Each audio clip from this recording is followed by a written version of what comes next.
Good evening, everyone, and welcome to the zoo. The minions with me this evening are Tier What up? and Adam. Hello. How are both of you doing? Oh, and of course, as it is once again a Friday, but not the first Friday of the month, I am Sanguine, the keeper for the evening. How are both of you doing tonight? Cold, but good. Yeah. Your weakness.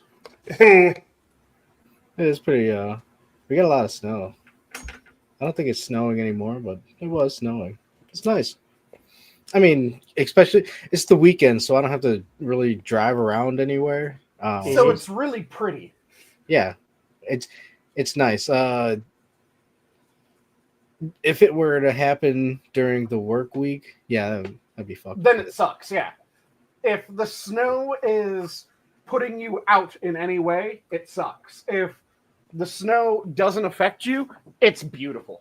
Oh, it's magical. I Yeah, like it sucks. sitting outside smoking a nice cigarette and wait, no, fucking it's legal. Smoking a nice joint outside and fucking watches the little snowflakes fall. It's beautiful. Yep, and everything just feels so quiet and so close, but in a comforting closeness, not a I'm being smothered type of closeness. The fuck? Are you not familiar with I'm being smothered kind of closeness? It's been rare many a year. But yeah, there's a comforting closeness to snowfall Okay. because it seems like the world kind of contracts around you a little bit. You don't hear things from far away. It's all just a closed in, but comfortingly closed in sort of feeling. Mm. And how about, let's see, oh no, both of you answered, so I'll answer now. I'm doing rather well. I'm just working on getting my dinner done for the night. Okay. And I'm making something that I've never made before. I'm trying my hand at making, I think it's called paprika. It's a Hungarian dish, which is paprika chicken. So it's Hungarian paprika, garlic, onion, bell pepper, and a handful of other ingredients in this creamy paprika sauce served up on rice or the like. And I saw a picture of someone make it, and it looked really tasty. And then I decided, okay, let me see what the ingredients are, because I will look at ingredients needed for something, but I won't actually look at how to make the thing, and then I'll just make it up from there. So I took a quick glance at what the ingredients list was, and now I have those ingredients, and I'm just making it up on the fly from there. So I have my chicken thighs that I've tossed in paprika rub and a little bit of oil, currently cooking up in a skillet. And now I'm slicing up everything else so I can throw it in here when the chicken's just about done. Okay. Sounds delicious. Oh, Hey. it should be fantastic. Question, Sanguine. Yep. This came up at work. A coworker was interested in picking up a pizza oven, like an actual, like I don't know, it was an oven. He was talking about like it's an oven that you usually use it to bake pizzas in, right? Yep. It gets really fucking hot, and it's closed in and heats up a bit nicer than a standard oven. Standard oven, you have all that void space in the oven. So it is narrower, it is shorter, so it doesn't have as much void space above what you're cooking. and really gets the heat in nicely around the pizza.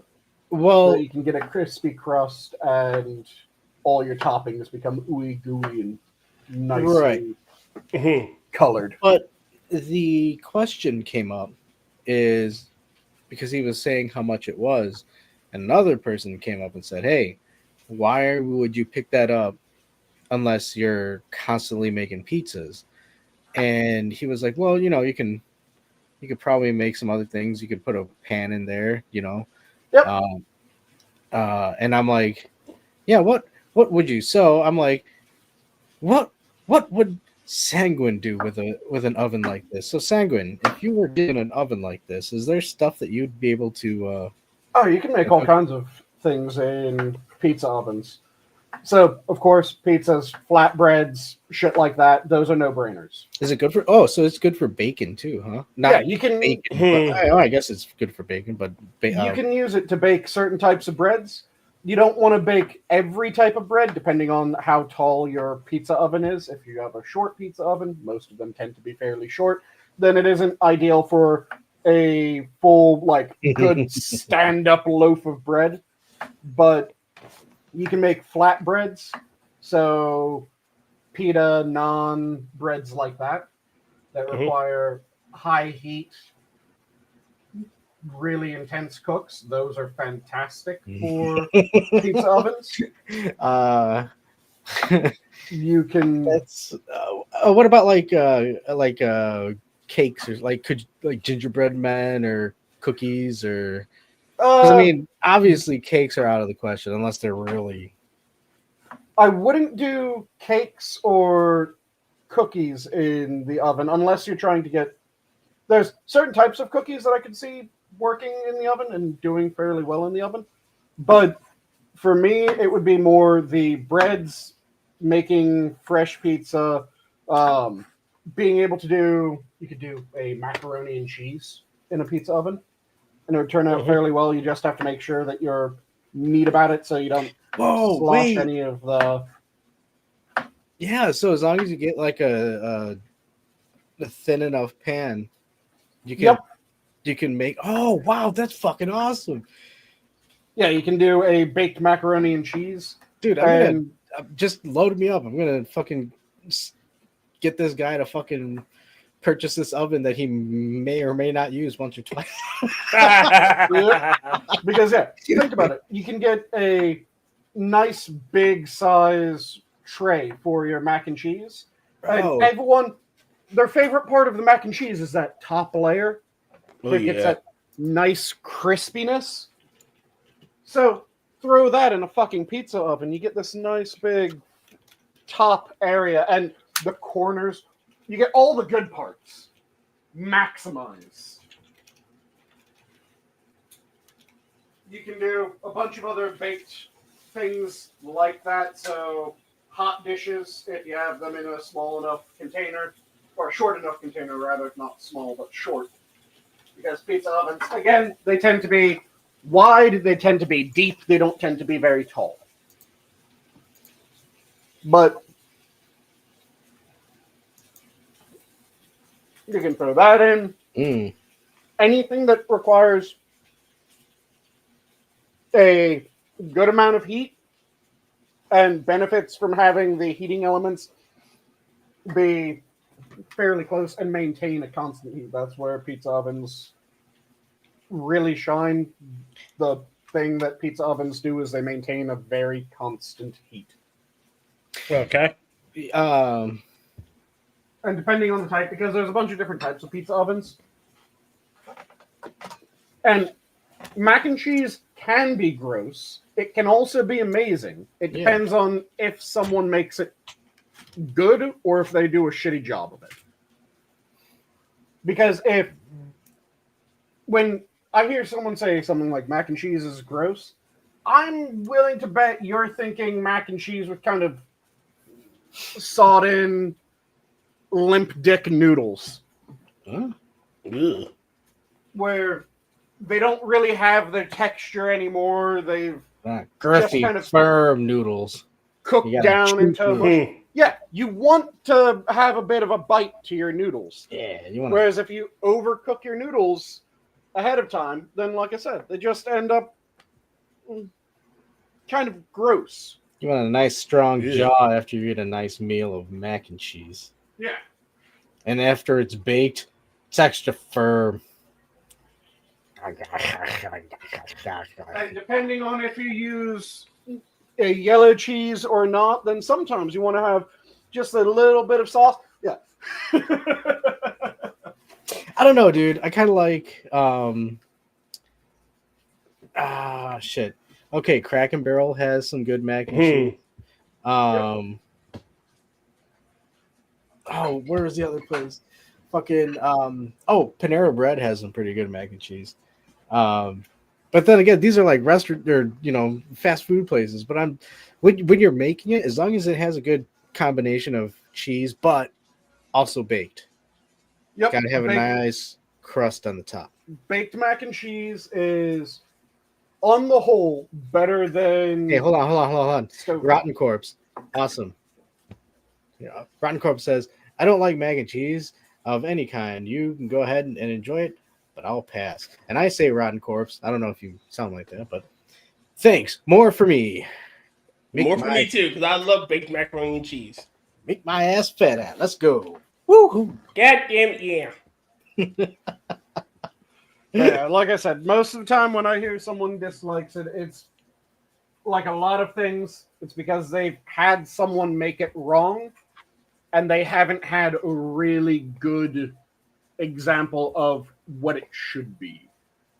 I mean, you can doll up like a Kraft mac and cheese, kinda, or the shells and cheese. You can kind of dress it up nicely. Oh yeah, you can. But doing it it homemade, you got to do it homemade. And also, the real question is, since we're still on the subject of food, do you mix your food or do you keep it Depends on what I'm eating. Oh. Yes. Because if I'm eating a hot dish, by nature, the hot dish is kind of mixed up. Well, okay, no, I'm talking like, since we're talking mac and cheese, like, okay, mac and cheese is sitting next to your mashed potatoes and your green beans, right? So do you mix them or do you eat them piecemeal? Oh, I eat those discreetly. Oh. Because I want my mac and cheese to taste like mac and cheese. I want my mashed potatoes to taste like mashed potatoes. Yes. So those I eat discreetly. If I'm intentionally doing like a mashed potato bowl, then of course it's going to be mixed up. But if it's just I'm at a cookout and there's the thing of mac and cheese, there's the thing of mash, there's whatever other fucking sides there are. There's the plates of meat. The only thing that might get mixed into the mac and cheese and mash is maybe some of the meat. Oh. Because sometimes that is fucking delicious. Yeah, a bit of taters and your meat. The only thing I would do is, well, not the only one. If it mixes, it mixes. But a lot of times, if I have some like corn or green beans, yeah, I'll scoop some of that up with the mac and cheese. I don't know why. Veggies and mac and cheese, pretty good. Yeah, for me, I tend to prefer sides like that to be discreet. So when I'm eating mac and cheese, I want it to be just the mac and cheese and the things that are natively in the mac and cheese. Because you can have mix-ins in your mac and cheese, like pulled pork mac and cheese is fucking delicious. Yeah, that sounds tasty. Mm. My inner fat ass is activating. Yeah, you can do pulled pork mac and cheese. There's a bunch of different types of mac and cheese that you can do. And Hold on. You're gonna start triggering Tier's second form. I don't know if we want to do that. That's not even my final form. Well, yeah, dude, hold on. He's going to become the mac and cheese Bubba. No, I'm gonna become the Buddha of mac and cheese. You're gonna see a plate of big macaroni and cheese on my head. You're going Buddha, not Bubba? You're not going to do the shrimp gumbo, shrimp fried shrimp etouffee. Nope. Because again, your second form is always your peaceful form, and then your final form is the violent looking one. This time when you become Bubba. Yes. I get an M16, and I get the Vietnam look. Yeah, no, yeah. So in his case, Sanguine, brisket mac and cheese. He's just mowing people down. His first form would be the Boob Bubba. Bood Bubba. Yeah. Wow, that bombed. You dropped a bomb on me, Adam. Well, I went straight for the fucking second one, so that's kind of. Wait a minute, we were talking about Cash Talon and whatnot earlier before the stream. Go ahead, Adam. Go ahead. Yeah. Unleash it. Wait. What? We were talking about Cash Talon and them not confirming him. They're holding off his confirmation. Oh, Cash Patel. Oh, right. Yes. Okay. Yeah, what about it? Go ahead. Go. He wanted to remind you, and then he wanted to force you to be the one to talk about it first. Oh, right. Oh, okay. Well, I mean, I got to know what you guys know about it. Well, I know he's going to release the Epstein list. Yes. Yep, he said that if he gets confirmed, that's one of his intentions. Mm-hmm. And that everyone's been coming out of the woodwork saying, well, if that was really going to be something that Trump was interested in, why didn't he do it during his first administration? Which is a bad fucking argument. Considering throughout his first term, he was trying to bring the FBI back to a point where he could go, hey, I want you to release this information. And they would go, okay, let's release that information. Because throughout his entire fucking presidency, he would say, I want this. And the FBI would go fuck yourself. Well, yeah. Yeah. They did that. They stonewalled a lot. Yep. They kept on stonewalling him. They kept on trying to undermine him. And I tried to kill him. Well, yeah. The thing too is, I think you can safely say that they outright lied, at the same congressional hearings that these people are being held, or committee hearings. No, with Cash Patel, he was. I think this is the second delay, so now they've delayed him again for confirmation till the 17th. Mm-hmm. And when you listen to the hearings, a lot of it is this guy's already been shown that he should have the position, and there's a lot of trusted people who want him in the position. Mm-hmm. On the other side, they're shitting bricks. Why? And that's the thing that alarms me when I see people, kind of push off against it. Like, oh, well, he has a list of people he's going to go after. It's like, okay, well, why do you think he has that list? If he does, and he hasn't said it, he's like, somebody else said I had that, whatever he said on the matter. But they are worried about him going into files and looking at things. It's the same thing with the Doge, which apparently recently they're going into the IRS. So hopefully we find some good things there. But all these people that are going in and saying, they shouldn't be looking at these files. They shouldn't be, why are they looking at what's going on? It's like, dude. Oh, and of course, they're unelected and they're 19 or 20-year-olds. They don't have experience. Some of them don't even have passports. It's like, okay, well, first off, I didn't elect any of the fucking people who are working in the bureaucracy as it is. Yep. And they have access to my fucking information. So, and two, fuck that, dude. Our phones and everything is all our data is already taken anyways. So, oh, I'm scared of my information being taken. You're not. What are you scared of, really? That's where we're going. You're terrified that your house of cards is coming down around you when you took so long to build it up all nice and good, and now you can't fucking stop it.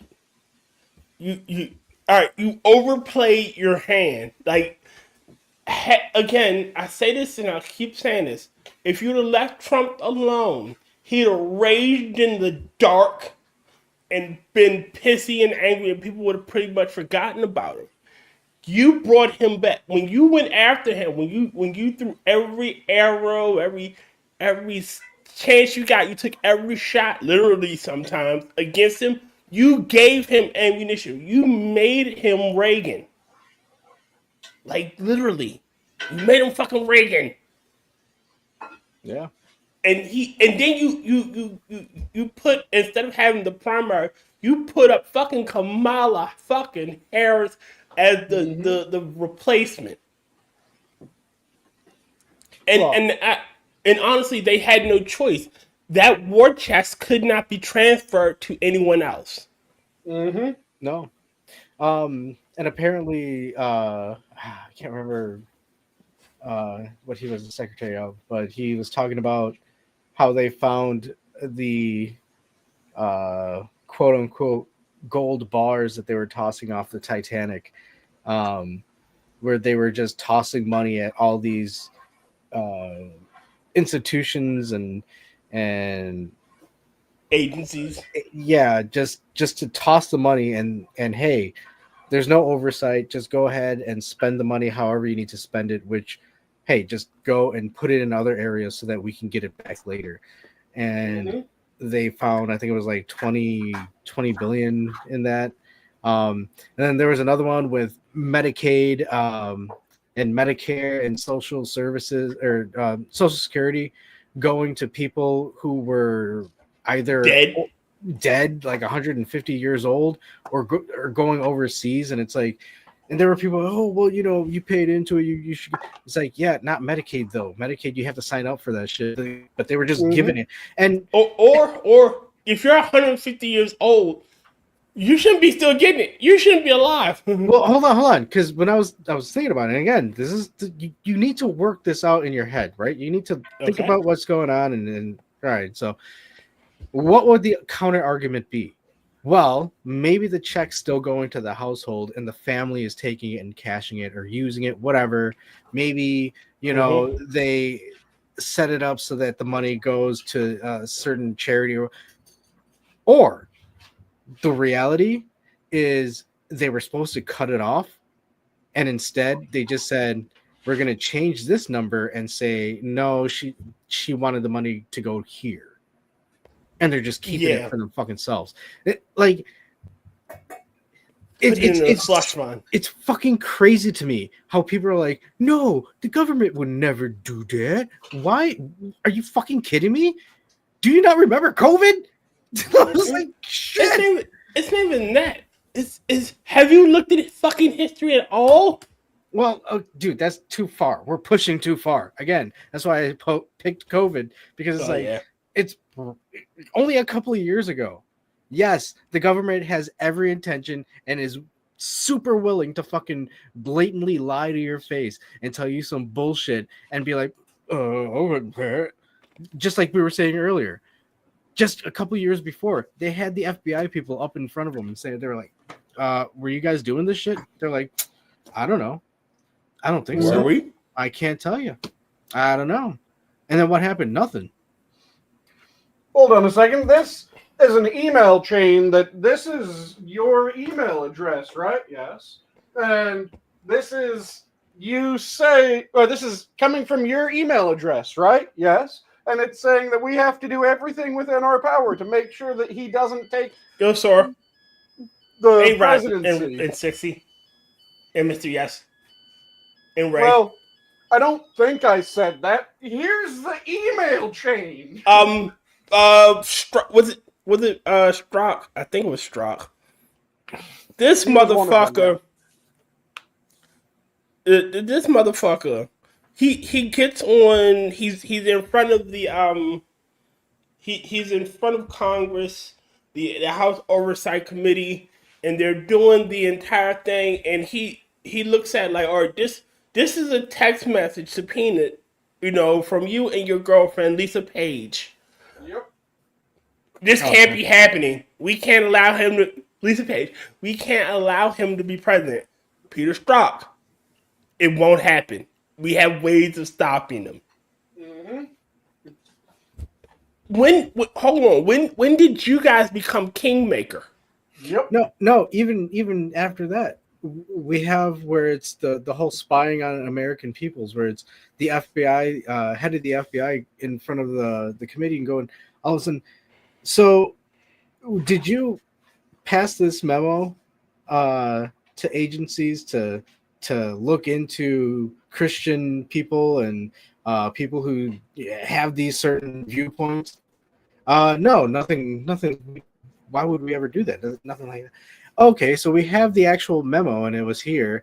Oh, well, that was only sent out to this one agency, and it didn't go anywhere past that. We actually have your signature here that says that you signed off on it. What do you? I don't know. I don't know what happened with that. And it's like, are you fucking kidding me? And this is the thing. And you still have people like, oh, but you know what? The FBI is a good agency. We need to get. It's like, no, dude. They need reform. They need to be looked into, like 100% and not by themselves. Again, and that's the thing. They need reform. There's certain agencies that I'm of a mind that no, it isn't reform that they need. We need to do what we did when we closed down agencies and made new agencies in their stead. Only we need to do the right way, because this is one thing that pisses me off. I'm almost positive Adam knows what I'm about to talk about. So, Tyr, do you know how the CIA came to be? What'd you say? Do you know how the CIA came to be? The OSS. So it was 2 or 3 different agencies that existed beforehand. There was the OSI. It was OSI, right? Adam? Either OSI or the OSS. I can't remember which one. I believe it was OSI. Yeah, it was OSI, and there was one other that I can't remember off the top of my head. It was, I want to say, the Office of Strategic War Fighting or something like that. So OSW, which was before OSI. So OSI was caught doing some creepy shit. One of the things that OSI was caught doing was OSI was caught dosing American citizens with hallucinogenic compounds, trying to develop a means of indoctrinating, brainwashing, or making sleeper agents. This came out, and everyone went, oh, whoa, what the fuck is OSI doing? They also had a bunch of other fucked up experiments that they were running.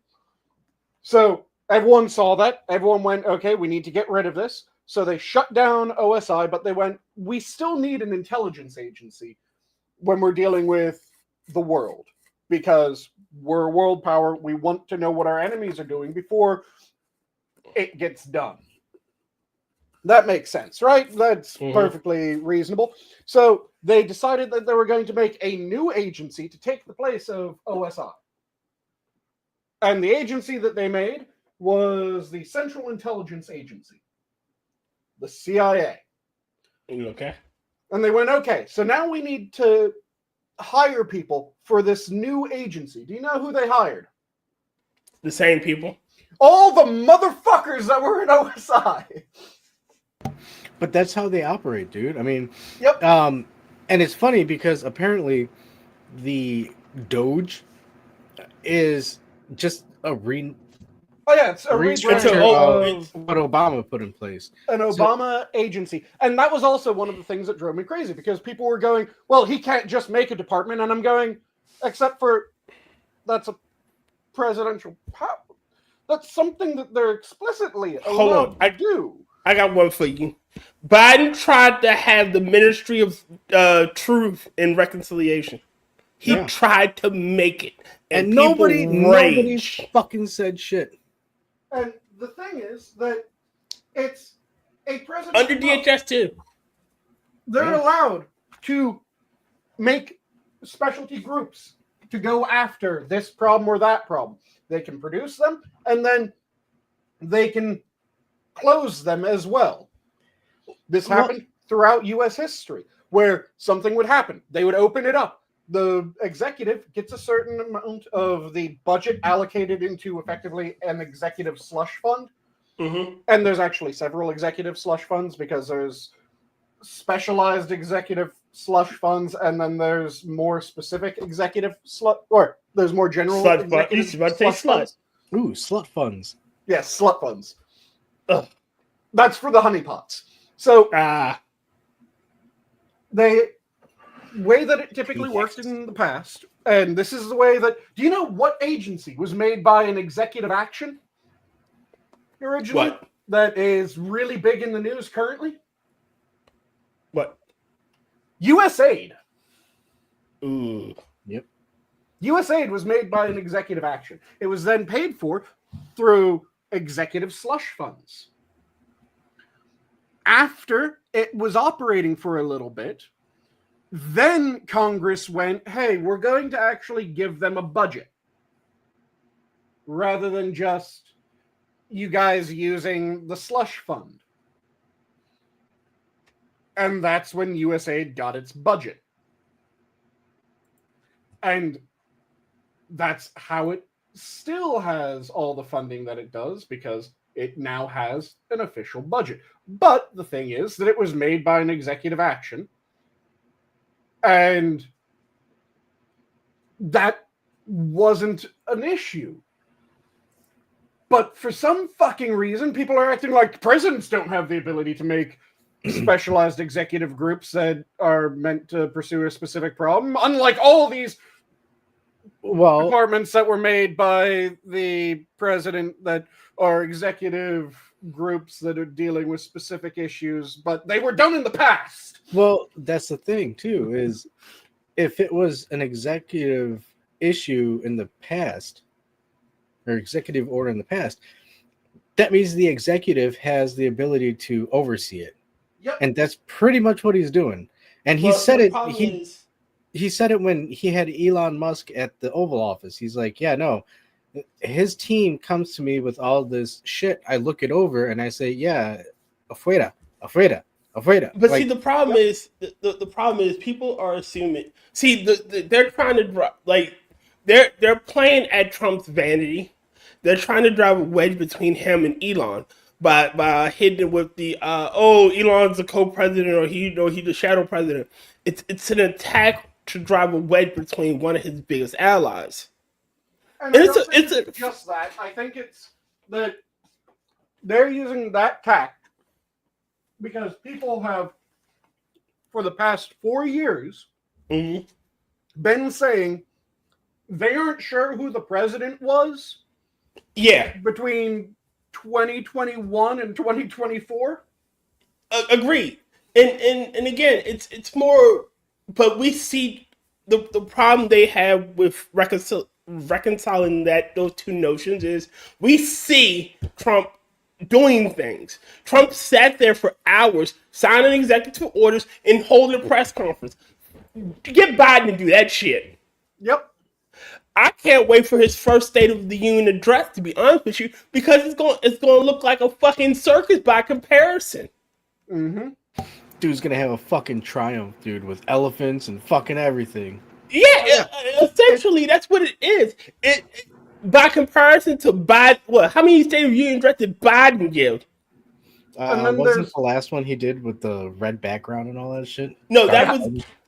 I don't that think that wasn't was the last one, but that was a memorable one. yeah. Yeah. The Dark Brandon background. Yes. It is night and day between. We know who the president is, so it's them trying to meme and they can't fucking meme. But really, it's only to the people who are actually paying attention, you know, because like when I talk about it to the people, some of the people at work, they're only partially paying attention. They're getting snippets here and there. I don't know where, but it's just sound clips, and so they're formulating a lot of opinions based on that. And it's like, dude, it's weird. It'd be like me talking a quiz and being like, you know what, that space armor is pretty bulky and they probably have a hard time moving around in it. I don't know anything about it, but I'm still wanting to voice my opinion. It's like, Without what am I gaining? knowledge. Yeah, what the fuck? Just stay out of it. Sit down and learn, or at least pay attention to it. I know, and you know, a lot of the, well, you know, I got this and this and that to do. It's like, well, that's great, but this is very fucking important, sir. I mean, I don't know if you know this, but this is going to be changing the directory or trajectory of our country. fucking direction trajectory of our country. So, yeah, I think it's pretty important to see, and it's historical. I mean, this is crazy shit going on right now. Well, with the number of people that are getting deported, it will change the directory as well. There's going to be a lot of numbers that open up. That is true. And I like, dude, don't get me started on Human. Fucking, he's going to war. Listen, before you get started on Holman, I don't want to insult any Catholics here. Forgive me, but I think the Pope needs to shut the fuck up. Yeah, no. I saw the perfect tweet on that. It was, or the meme. It was, he said something about JD Vance's rebukes on what the Pope said. Like, apparently the Pope said something like, no, America needs to keep all the immigrants and keep not illegals. Needs to keep all the illegals, and they should be, you know, blah blah blah blah blah. Fuck the Pope. And JD Vance shot back was like with whatever he shot back with, and the Pope said something back, and then immediately he gets hit with like meningitis. God took away his ability to speak. Fuck you, dude. Don't fuck with God. Yeah, the part that I love about JD Vance's rebuttal to the Pope, because the Pope came out and said it's disgusting that the Republicans are trying to build a wall. And when there's a wall around the Vatican. Went, hold on a second. Isn't the Holy See surrounded by a wall? A big ass wall. Yep. And it's a wall that if you cross that boundary line without being allowed to cross that boundary line, you're seen off by the papal guard. Yeah. I bet there are very few homeless people, very few beggars in the Holy See. I'd wager to bet that there's very few homeless people hanging out on the walls of the Vatican. Yes. Not like you know, Los Angeles or San Diego or any of those places. Like, you know? I put it to you like this. I want to be kind. I want to be merciful. I want to be benevolent. However, I'm also highly aware of the fact that you guys are a marauding horde. You guys are fucking locusts. It's not that you're coming here and assimilating. You're coming here and you're still carrying your homeland on your back, essentially. You're not coming here to join the union. You're coming here to feed and leave. If America gets attacked by, say, Cuba, just as an example, it balls up and attacks us. You guys are gonna fucking flee. You're not gonna stand here and fight for us. You're not gonna stand here and protect us. You're gonna go back to where you came from and See what you can grab once the dust settles. No, I'd probably go somewhere else, wherever else is safe for them. Yeah, you guys are fucking vermin. And I hate to think of humans like that. But you've come to my homeland and you've fed and you've gotten fat and you've gotten, you're living like kings while I'm sitting here. I gotta sit on a goddamn bus with a trillion you fucks getting free food because you guys, don't want to fucking work. Yeah, the thing that Sorry. I want, if I had my druthers when it came to immigration, it would be effectively make it so that illegal immigration is as difficult as it can possibly be and as minuscule as it can possibly be. Then go, okay, do we have any restrictions on legal immigration that shouldn't be there? I got one for you. And then start stripping away those restrictions so that we can allow an easier route to legal immigration. I have absolutely no fucking problem with legal immigration. I like legal immigration. I want legal immigration. I do think that we should have some standards, just like every other fucking nation on Earth, where it's, yeah, if you have talents that we want, to the front of the line, motherfucker. I got one for you. See, this is a very controversial thing, but I think we should do it.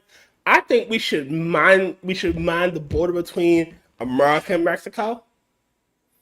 We put minefields there, and then we should toss in, river gators in that fucking riverbed there. Give them the breed, make more. Come across now. See, I don't go that far. Again, my way would be make it difficult. And I still love the idea of any nation that thinks that our immigration policy when it comes to illegal immigrants is barbaric. What we do is we add them to a Price is Right wheel. That's where we ship them? Shit. And then when we find an illegal immigrant, we just go over to the wheel and we go, okay, give it a spin. Wheel of morality, turn. Tell us the commies that should learn. And they could end up with a really good country. They could end up with like, oh yes, you get to go to Germany. That's a decent country.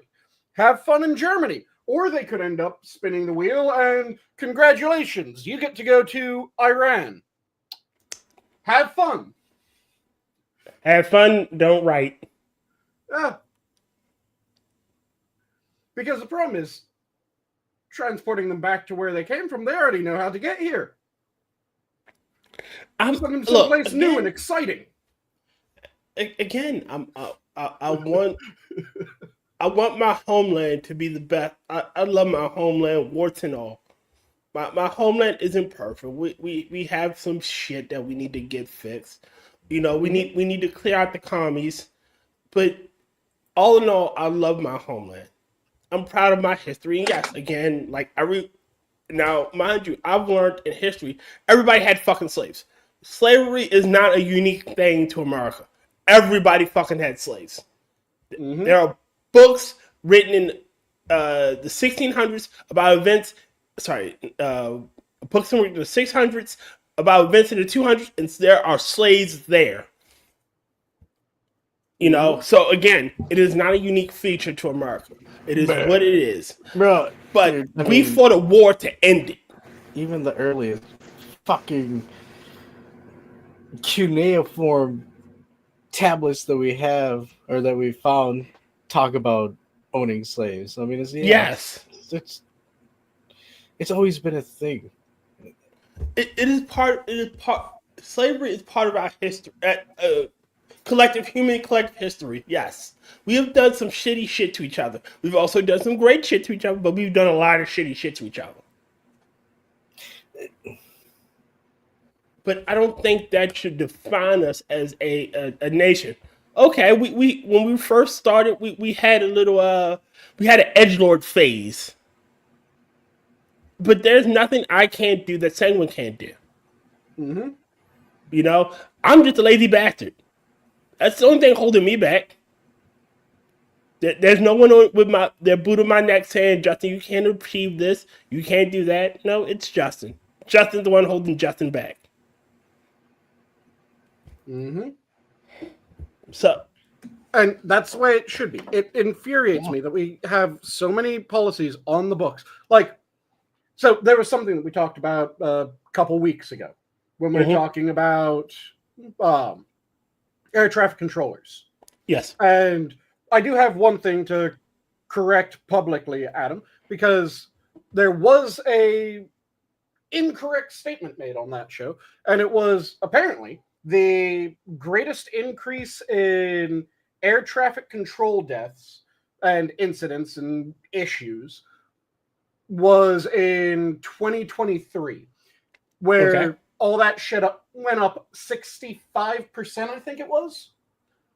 I ended up looking into this after the show. So even though the overall trend would be that, yes, air traffic or flying has become safer and safer, it has been engineered developments, not the staffing improvements. We had this issue with the staffing that caused a shit ton of issues. It really kicked off in 2023. And the staffing thing too could have been. I think it was also with the lack in the mechanic safety precautions. Like I think there were a couple of people who came out and hey, I worked in the safety inspection, and they didn't really cover everything. You know, they wanted to get it out expeditiously. So, I mean, I'm just saying there was an increase. Most of the stuff that I saw, it was from air traffic control incidents, and it was near misses because someone was not paying enough attention to realize that, hey, I have a plane coming in on runway 4. I shouldn't have a plane taking off of runway 4. Yeah, no, and I've seen video of people telling them to land at certain airfields, but it's too short that they shouldn't. But they were like, "No, I insist." That's what it says. So, and it's like, there were a number of changes that were put in. So we talked about the demographic assessment that was substituted in for what was at one point a meritorious testing. And the meritorious testing was like an 85 question test that were all important questions about air traffic control. And then the demographic test had shit like you would get the highest number of points if you said that you failed a high school science classes. Whereas if you said that you had good grades in all your classes, you would get the lowest number of points. Because they don't want that. Magnets! How do they work?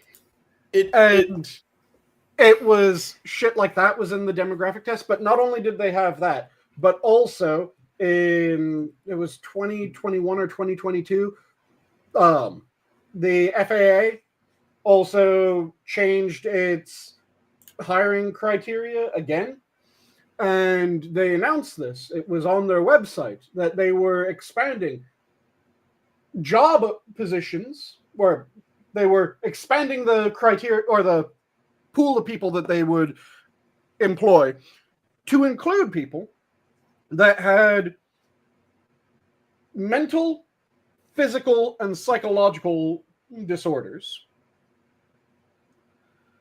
Do you guys want to guess what some of the physical disorders that they were expanding to include were? Blind. And deaf.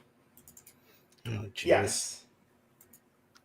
So they were expanding it to include blind and deaf.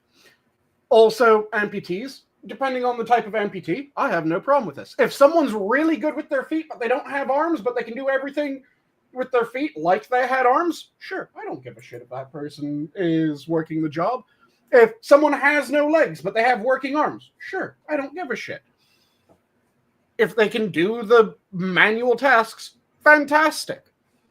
But then some of the psychological, included hallucinations. Look, all right. DEI is a fucking cancer on the planet. First off, look, not you. I said it this way: you have your Elons and you have your Freds. Your Freds, his lot in life is to flip burgers, and we shouldn't downplay Freds because his lot in life is to flip fucking burgers. We should respect that. We should tell Fred, yes, you're not going to be an Elon. You're not. You're not gonna But you can be the best burger flipper. You can be the best burger flipper, and one day you could also be in charge of other people flipping burgers. Yes, you can still grow within your role. Like you could be a custodian, but even though you're at the bottom, you can still be there's pride in your job because you are doing it may seem menial, but it's a necessary job. If you don't clean the fucking floor, the Elons can't work because it's a dirty fucking floor. And you could go from, your best talent currently is being a custodian. And then, congratulations, you're the best bioremediation expert in the entire county. Yes. You're people, when people ask for you, they like, holy shit, you're you? Okay, well, we're going to pay you a little bit more. It does. Honestly, yeah, and based off of that logic where, if that's all you, and again, I agree, if because even if it's just maintenance of the floor, but say, somebody who's driving a forklift or something like that, somebody who's wrapping boxes and putting it down, doesn't matter what it is. But if you're doing work, and you're getting the process flowing, what would make it a whole lot better and make them, not really sit there and be like, well, I don't give a shit about doing this work. They don't have to worry about paying bills. They don't have to worry about fucking making sure there's food on the table. I mean, that's a very simple concept. And again, we're seeing right now with all of this shit, it's like, this is where our tax dollars are going. When we're going to file in April, this is where this shit is going. At least what we know, because they're saying it's going to it, but we don't know if it's fully getting there. Again, Zelensky came out and said, you guys said you gave us $100 billion. We only got like $200. Like this. Well, I don't even trust Zelensky. I don't fucking trust him either. Snake. No, but at the same end, that is something that these motherfuckers would do. They would sit there and be like, yeah, we're going to fund this comic book in Guatemala or some shit. And it's like, yeah, we're giving them 20 million, but they're really only giving them a couple thousand. And the rest of it is going somewhere else. Well, that's what we're fucking talking about. They need to understand with government funding is that, they'll give that amount of money to the project, but first that money has to be transferred from the original group that has all the money, and they'll trim off a little bit of it. Then it goes to the next group, which is the first intermediary holding group, that has to make sure that all the money is there, and then they'll trim off a little bit and they'll pass it down. And then the next group that's supposed to make sure that all the money is there as well is going to trim off a little bit and pass it down. And then the next group that is also supposed to make sure that all the money is there, trim off a little bit, pass it down. So eventually, the money is allocated. It's just that the allocation of money is really expensive. Again, it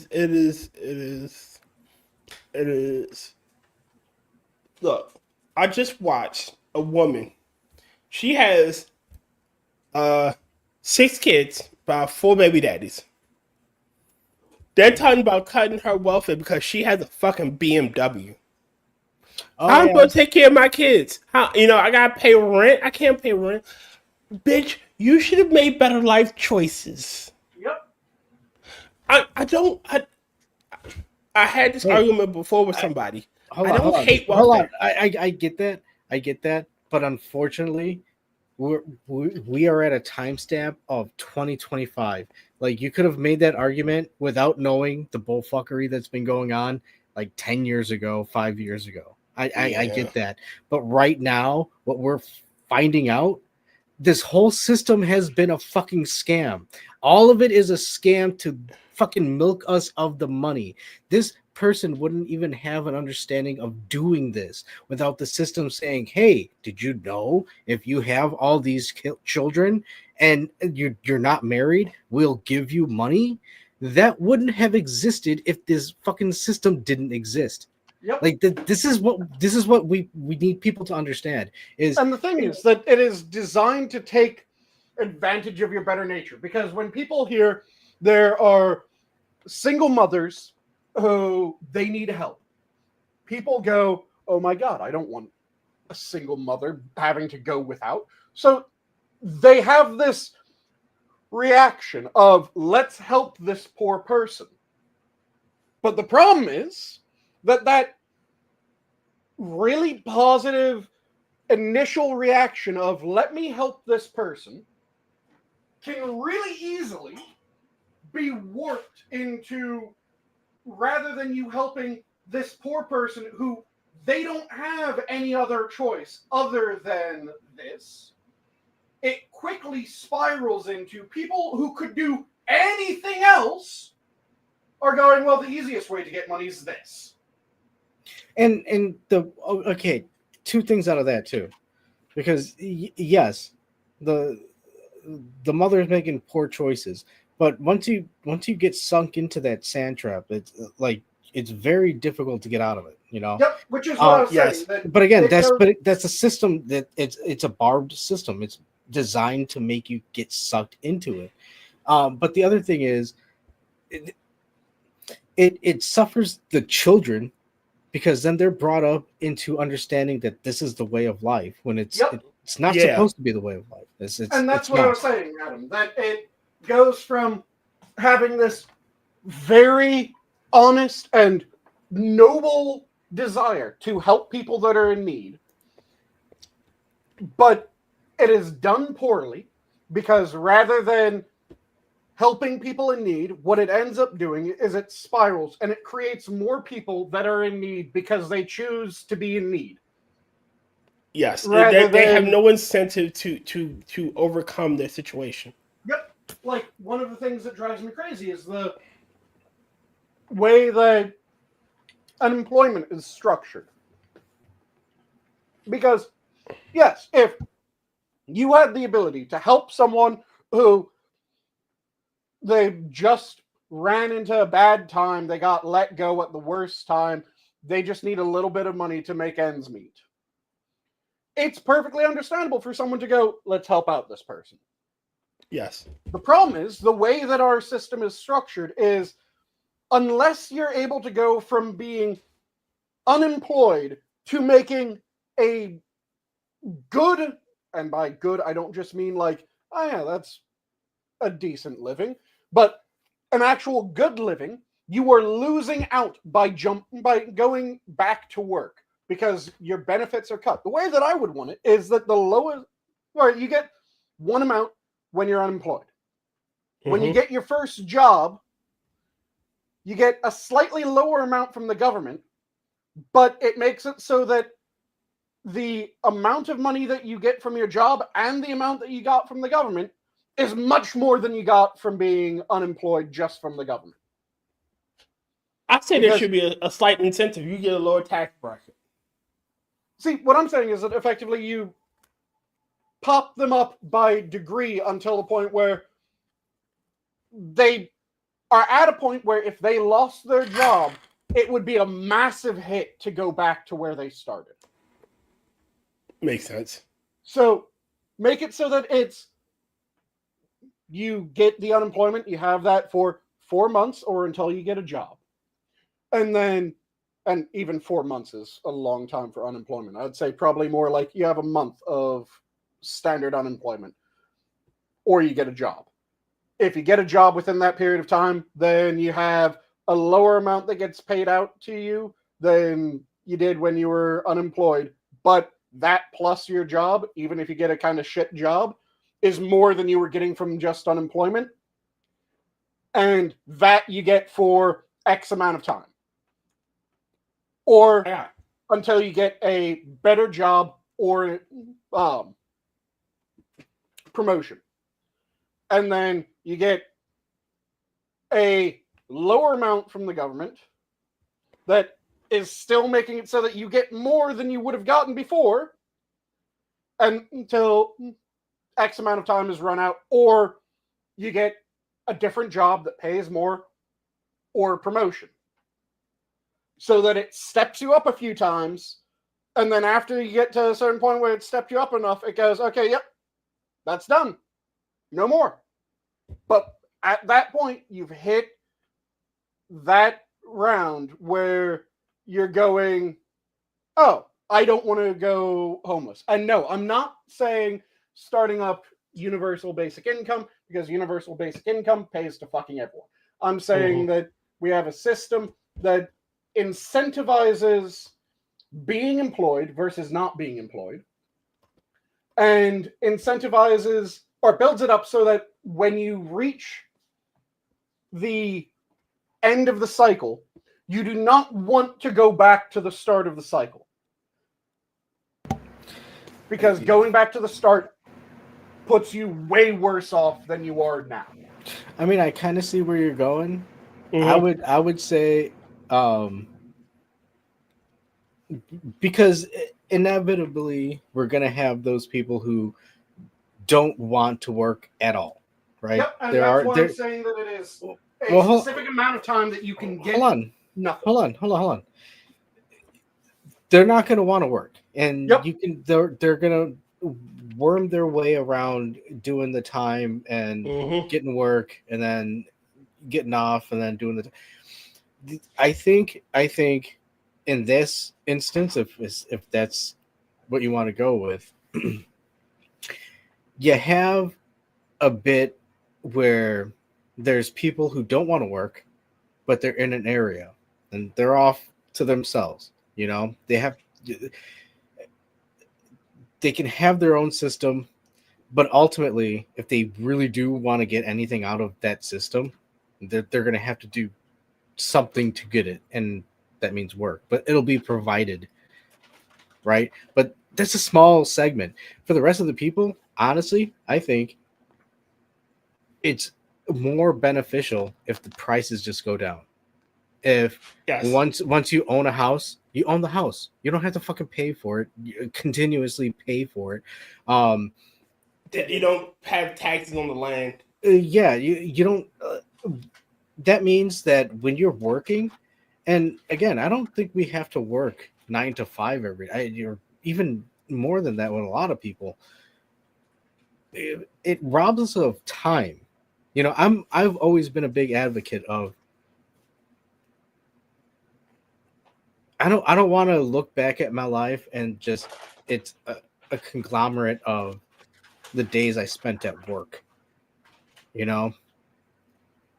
And I don't think I should have to make millions to be able to enjoy that few precious time. So for me, I think a lot of this should be geared towards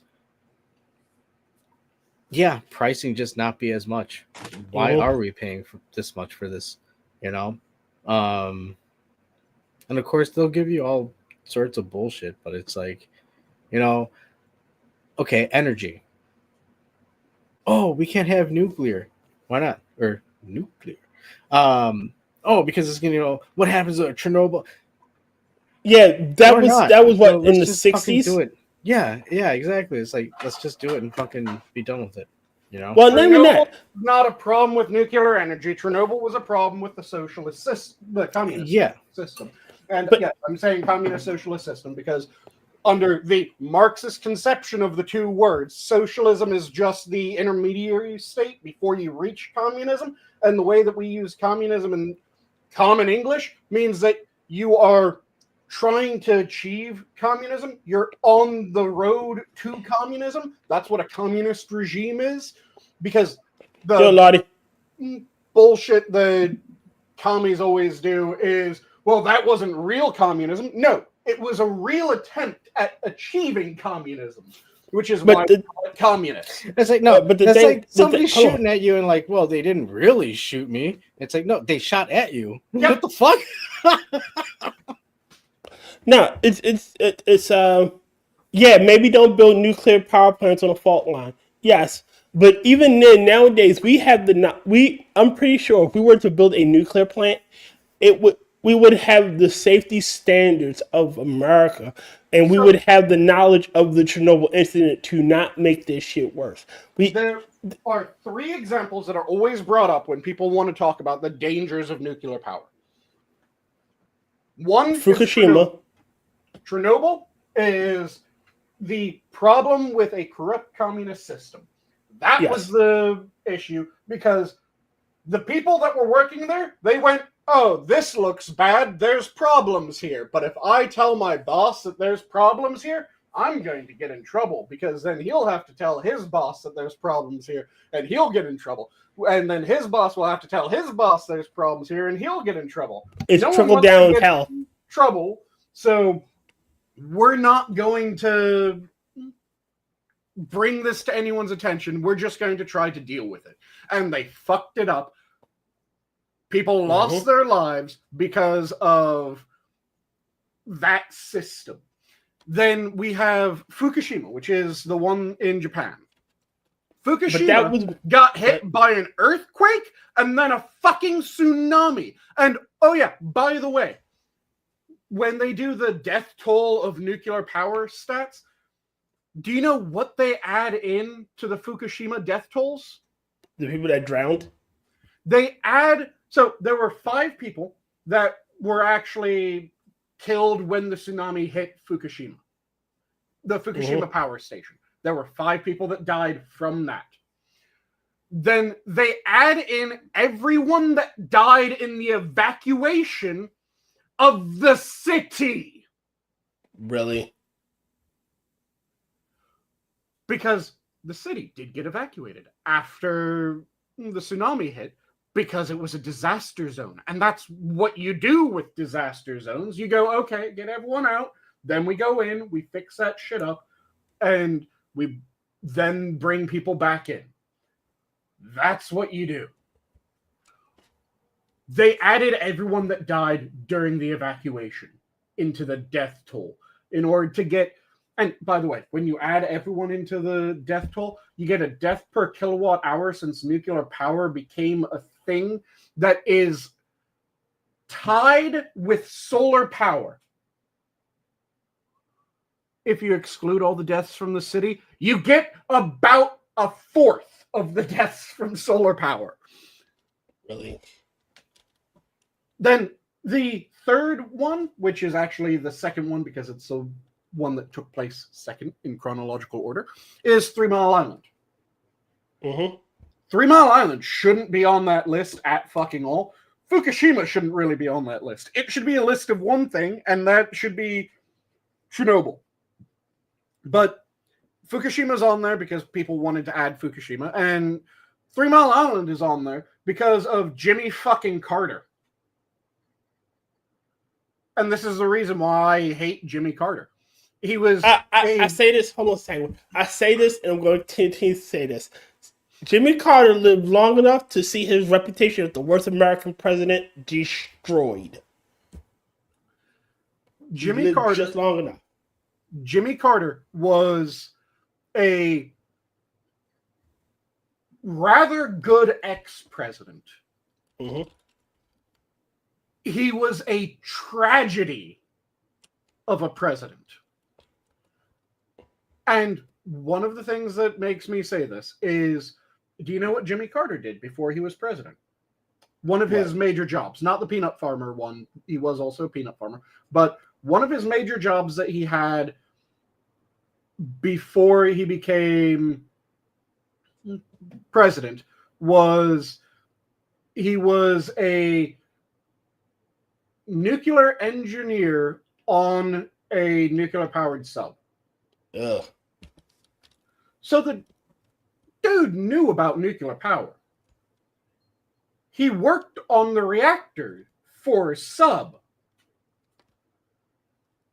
So he was able to when 3 Mile Island happened. 3 Mile Island, for those who don't know, there was a control rod issue at one of the reactors for the 3 Mile Island power plant. The automated system noticed it immediately. One of the 4 redundancies on the system had a glitch. Then the second redundancy solved the problem. So you had the automated system realize that there is an issue. It tried one solution. That one solution didn't work. It tried the next solution. That solution worked. Problem fucking solved. A single puff of radioactive gas was released from one of the stacks, which was equivalent to 4 transatlantic flights. Okay. By the way, 4 transatlantic flights, fucking nothing. The elephant foot is Chernobyl. Yes. So, when 3 Mile Island happened, they had this chain of things happen. Then about 15 minutes or so after this happened, someone realized, oh, shit, our redundancy's activated. We need to figure out why our redundancy's activated. So they did what they were supposed to do. They pulled everything down. They looked at what happened. They realized, oh, okay, this is what happened. They swapped out the one fuel rod that had the issue. And they got the reactor back up and running. But because they were communicating with radios in the power station, someone ended up hearing that there was an issue with one of the reactors at 3 Mile Island, and it became a fucking news story. Jimmy Carter was president at the time. Jimmy Carter got the news stories brought to his desk. Then he contacted the people that were at 3 Mile Island and went, tell me everything that happened. The people at 3 Mile Island sent him a report of everything that happened. Jimmy Carter read that report, went, oh, this was nothing. Oh, shit. Well, hey, did you hear that apparently a little bit ago, there was a drone attack at Chernobyl? Yep. All right. No one's going to... All right. I'm going to... No one can tell me without a certain... can tell me that it was fucking Russia. Zelensky already attacked Poland and got no repercussions. Somebody attacked the Russian Nord Stream. I absolutely believe that it's Russia. No, I don't believe it's Russia. I believe that it's Russia doing that. I don't believe it's Russia. I don't think it was either. I think it was really another faction trying to start triggering shit. I mean, again, look what we just talked about. And there's plenty more that are gonna fucking come out. There needs to be something that pops up. And I know, conspiracy theory. Be a war. Yeah, fuck you. A lot of this shit's coming true. So, I don't know which side are you on? And you hear them fucking singing that shit. Don't fucking steal our good song. But just to quickly finish off the rant about Jimmy Carter, because I'm getting slightly blue-balled. There you go. Sorry. Jimmy Carter realized that it was fucking nothing. Jimmy Carter personally dismissed it because he realized it was nothing. News stories kept hitting his desk. Jimmy Carter then decided to make a speech to the U.S. public about the dangers of nuclear power, referencing the thing that he personally went, this isn't a problem. Yeah, he's an idiot. He's not an idiot. He tried to do a politically expedient act, and he fucked us over because of the act that he chose.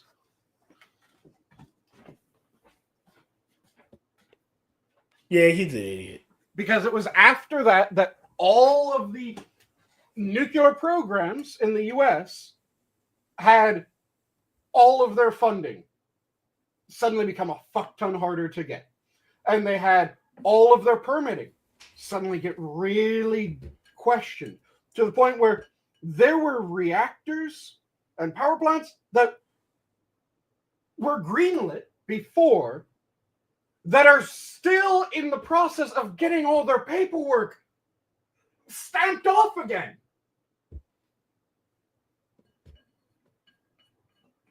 Yeah. It's fucking ridiculous.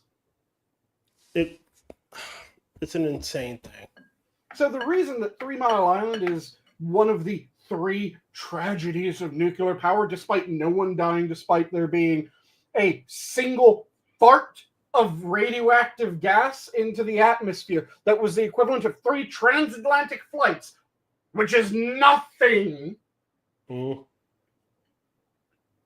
We're now dealing with people going, but think about the dangers of 3 Mile Island. There's no fucking danger of 3 Mile Island.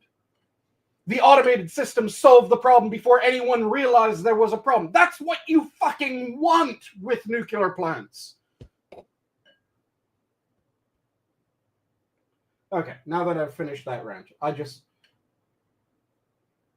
it's one of those things that pisses me off endlessly because it shouldn't be oh, look at the dangers. It wasn't a danger. It was solved.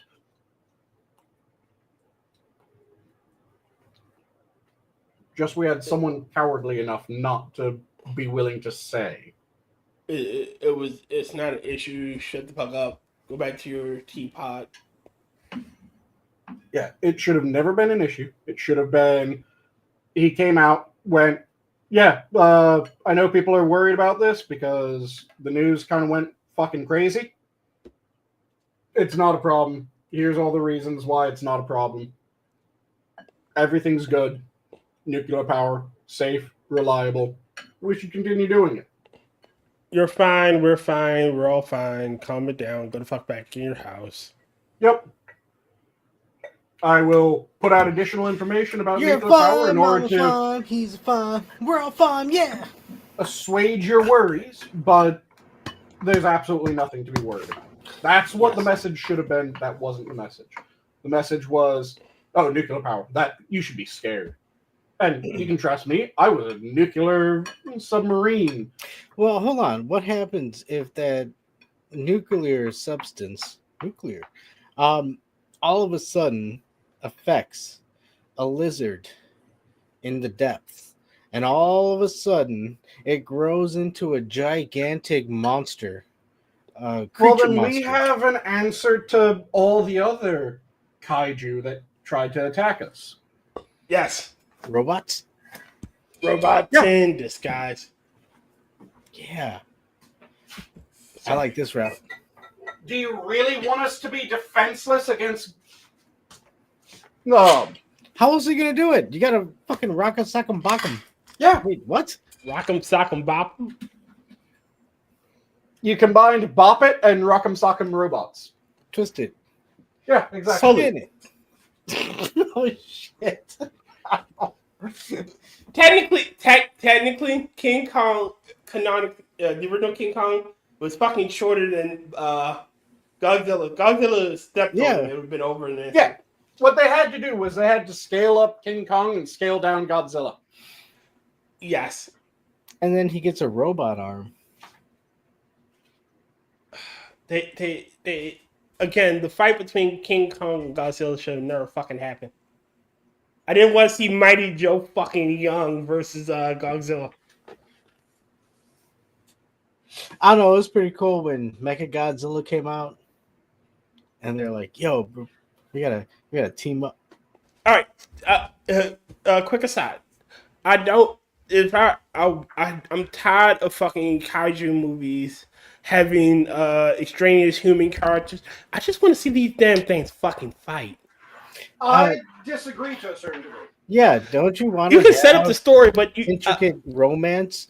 No, I don't. Story plots. No, come on, dude. I want you to set the story up. Set the scene, and let them go. Mm-hmm.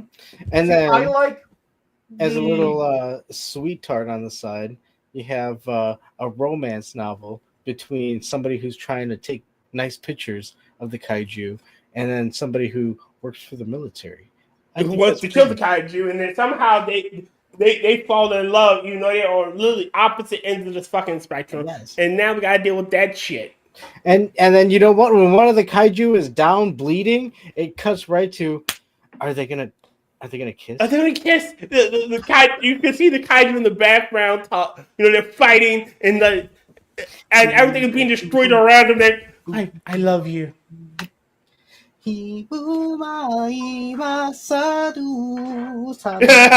it. Look, See, the thing is that I want, if we're dealing with just a good old classic monster movie, when it comes to giant monster movie, rather, then I want it to be like the original Godzillas, which were human stories with a monster. I don't like when I want it to give the proper amount of recognition to the monster, which the monster should be a slow build up. I don't want the fucking Broderick Godzilla movie. All right, hold on. All right, when Godzilla and them first came out, they were villains. Wasn't it Broderick that was in Godzilla? Yeah, Matthew Broderick. Yes. Oh, that's the 2001. But then there was the one later where it was like you didn't see him at all. Yep. Yeah, but the Broderick had Godzilla on screen too much. The one after that had him on screen not enough. The original and what is it? Godzilla Year Zero. Mm-hmm.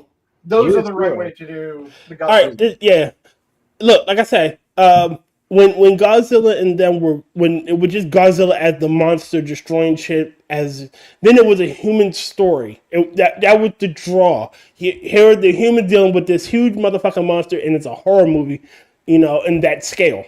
However, when they started Godzilla versus Megalodon or Godzilla versus Mothra, the draw, the thing you put front and center was Mothra versus Godzilla. And if you have like a 30-minute fight in a 2-hour movie, I don't want to intersplice between them talking.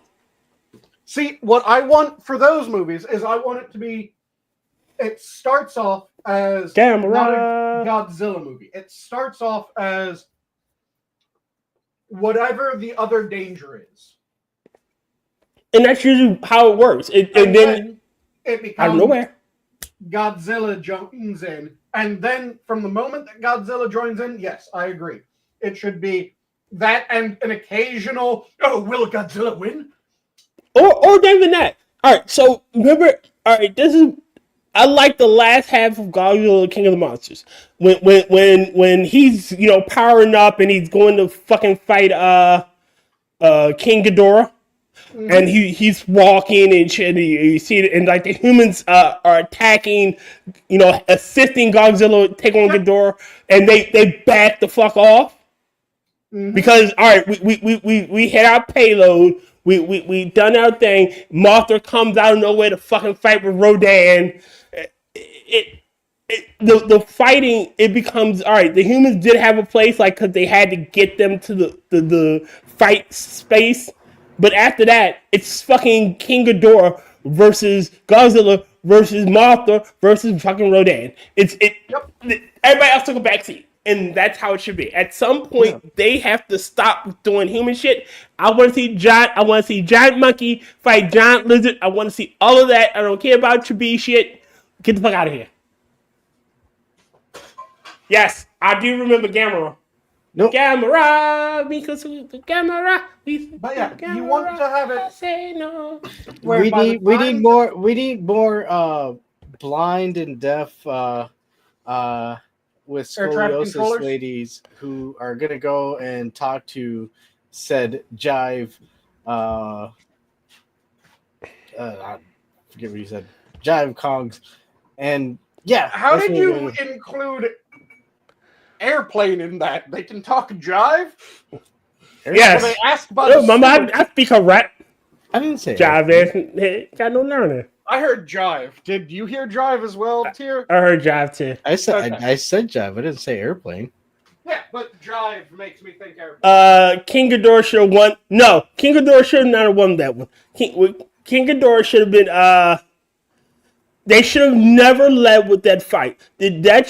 King Ghidorah should have been something like where you got at least 2 movies that like you introduce Rodan and he's fucking fight Rodan, or him fighting Mothra and then realize holy shit we're better together than we are, and then have him fight King Ghidorah. And that's the thing too. They showed a bunch of other kaiju appearing. Yeah. They could have very well just Godzilla finished one of these random fucking like the spider kaiju, and he got rid of him, and all of a sudden, and now we're going to the next one, but we know that it's like Ghidorah's coming. It's like the Marvel the first set of Marvel Cinematic Universe. Everything is building toward these fights. You know, everything is building towards fighting Thanos, and Thanos is the end boss of the series. Yeah. King Ghidorah should have been the end boss of the series because that is honestly his major fucking rival. Everybody else, like, King Ghidorah has a lot of wins against Godzilla, and especially in his own shit. I think they really wanted to get Mechagodzilla and King Kong in it right away. Like I don't think they saw enough strength in Godzilla just appearing to fight a random kaiju. But again, they could have own thing. Well, it could have, just like it was in the Japanese movies. King Ghidorah. But and hey, that would have been awesome because it would have gotten my favorite kaiju. My favorite. Wow, why did I fucking? Hi, I'm Chippa. The fuck time is it? It's 12 o'clock, and I'm coffee. All right, but no, my favorite kaiju, King Caesar. Caesar. I love that guy. I would love to see him in a new Godzilla movie, but they shot their load too soon. Yeah. All right. Again, it should be building towards something. Like, all right, you could have the first fight between King Kong and Godzilla where they're starting off as enemies. Like everybody, most of his allies that come help him when King Ghidorah roars and he brings his crew. It could be an Avengers level thing where you see King Ghidorah with Rodan and Biolantis and fucking King Caesar. You know. Yeah. Even out throwing like Weapon X because I can versus King Kong, Godzilla, fucking Ultraman, and fucking King Mothra Kong with the robot arm and the axe. No, we'll give him the axe. Because apes have been known to use tools. I'll give him the axe, but I'm not giving him the fucking robot arm. He can have the axe. Robot arm is kind of cool though. But he can have the axe. We got Ultron. Oh yeah, that's true. Or what they should have done and what they need to do with movies, and they keep on fucking up, is a good rule of thumb is 1 movie per major character that you want. Yes. So you want to introduce Hero X. You need a Hero X movie. Yes. Then you want to introduce Hero Y. You need a Hero Y movie. You can have Hero X show up in the Hero Y movie, but it needs to be Hero Y as the focus. Then you want Hero Z. You need a Hero Z movie. And you can have the other 2 show up, but it needs to be Hero Z movie focus, because that way you get connection to Hero X, you get a connection to Hero Y, you get a connection to Hero Z. And then you actually give a shit when you see heroes X, Y, and Z fighting this big bad. Whereas if you don't have that connection and it's just, oh yeah, we have these heroes. If they try to do a Justice League where they didn't introduce most of the characters beforehand, they just went, oh yeah, people know them, so we're just going to shove them all in. Well, first off, we don't know your versions of them, and your versions kind of suck. Second of all, why would I give a shit about these people? Because, again, I don't know your versions. If you got me to actually give a shit about your characters, which, by the way, would require you to write good characters to begin with. But if you were able to write good characters, I would want time to get to know these characters. And All right, this is what you can do. When all the characters are there at the same time. Because you have Star Wars, the original trilogy. Yes. The first movie is the Luke movie, where you meet the other characters, but really you're just getting to know Luke. Yep. And then you're getting to know the other characters through Luke, which then gives you some connection to them. But then as the movies go on, you get more time with the other characters that you have a little bit of connection because you like Luke. Empire Strikes Back is the Han movie. Clearly, that's a Han movie. As you do that, you get to know them more. And in the Versus movie, you have a surprisingly good Versus movie was Freddy versus Jason. Because they acknowledged their fucking lores. And they did a good job of acknowledging their lores in the Freddy versus Jason. Yes. And they have their own movies. They have their own lore. So they came in with that. And it was expected that you would know that they're coming in with that. And you got to know the characters through their movies. And then you got to see them in Freddy versus Jason, and you're going, fuck yeah. With King Kong versus Godzilla, the problem is every movie that they do that isn't part of a series, like the classic Godzilla movies, they're all part of the same timeline. Mm-hmm.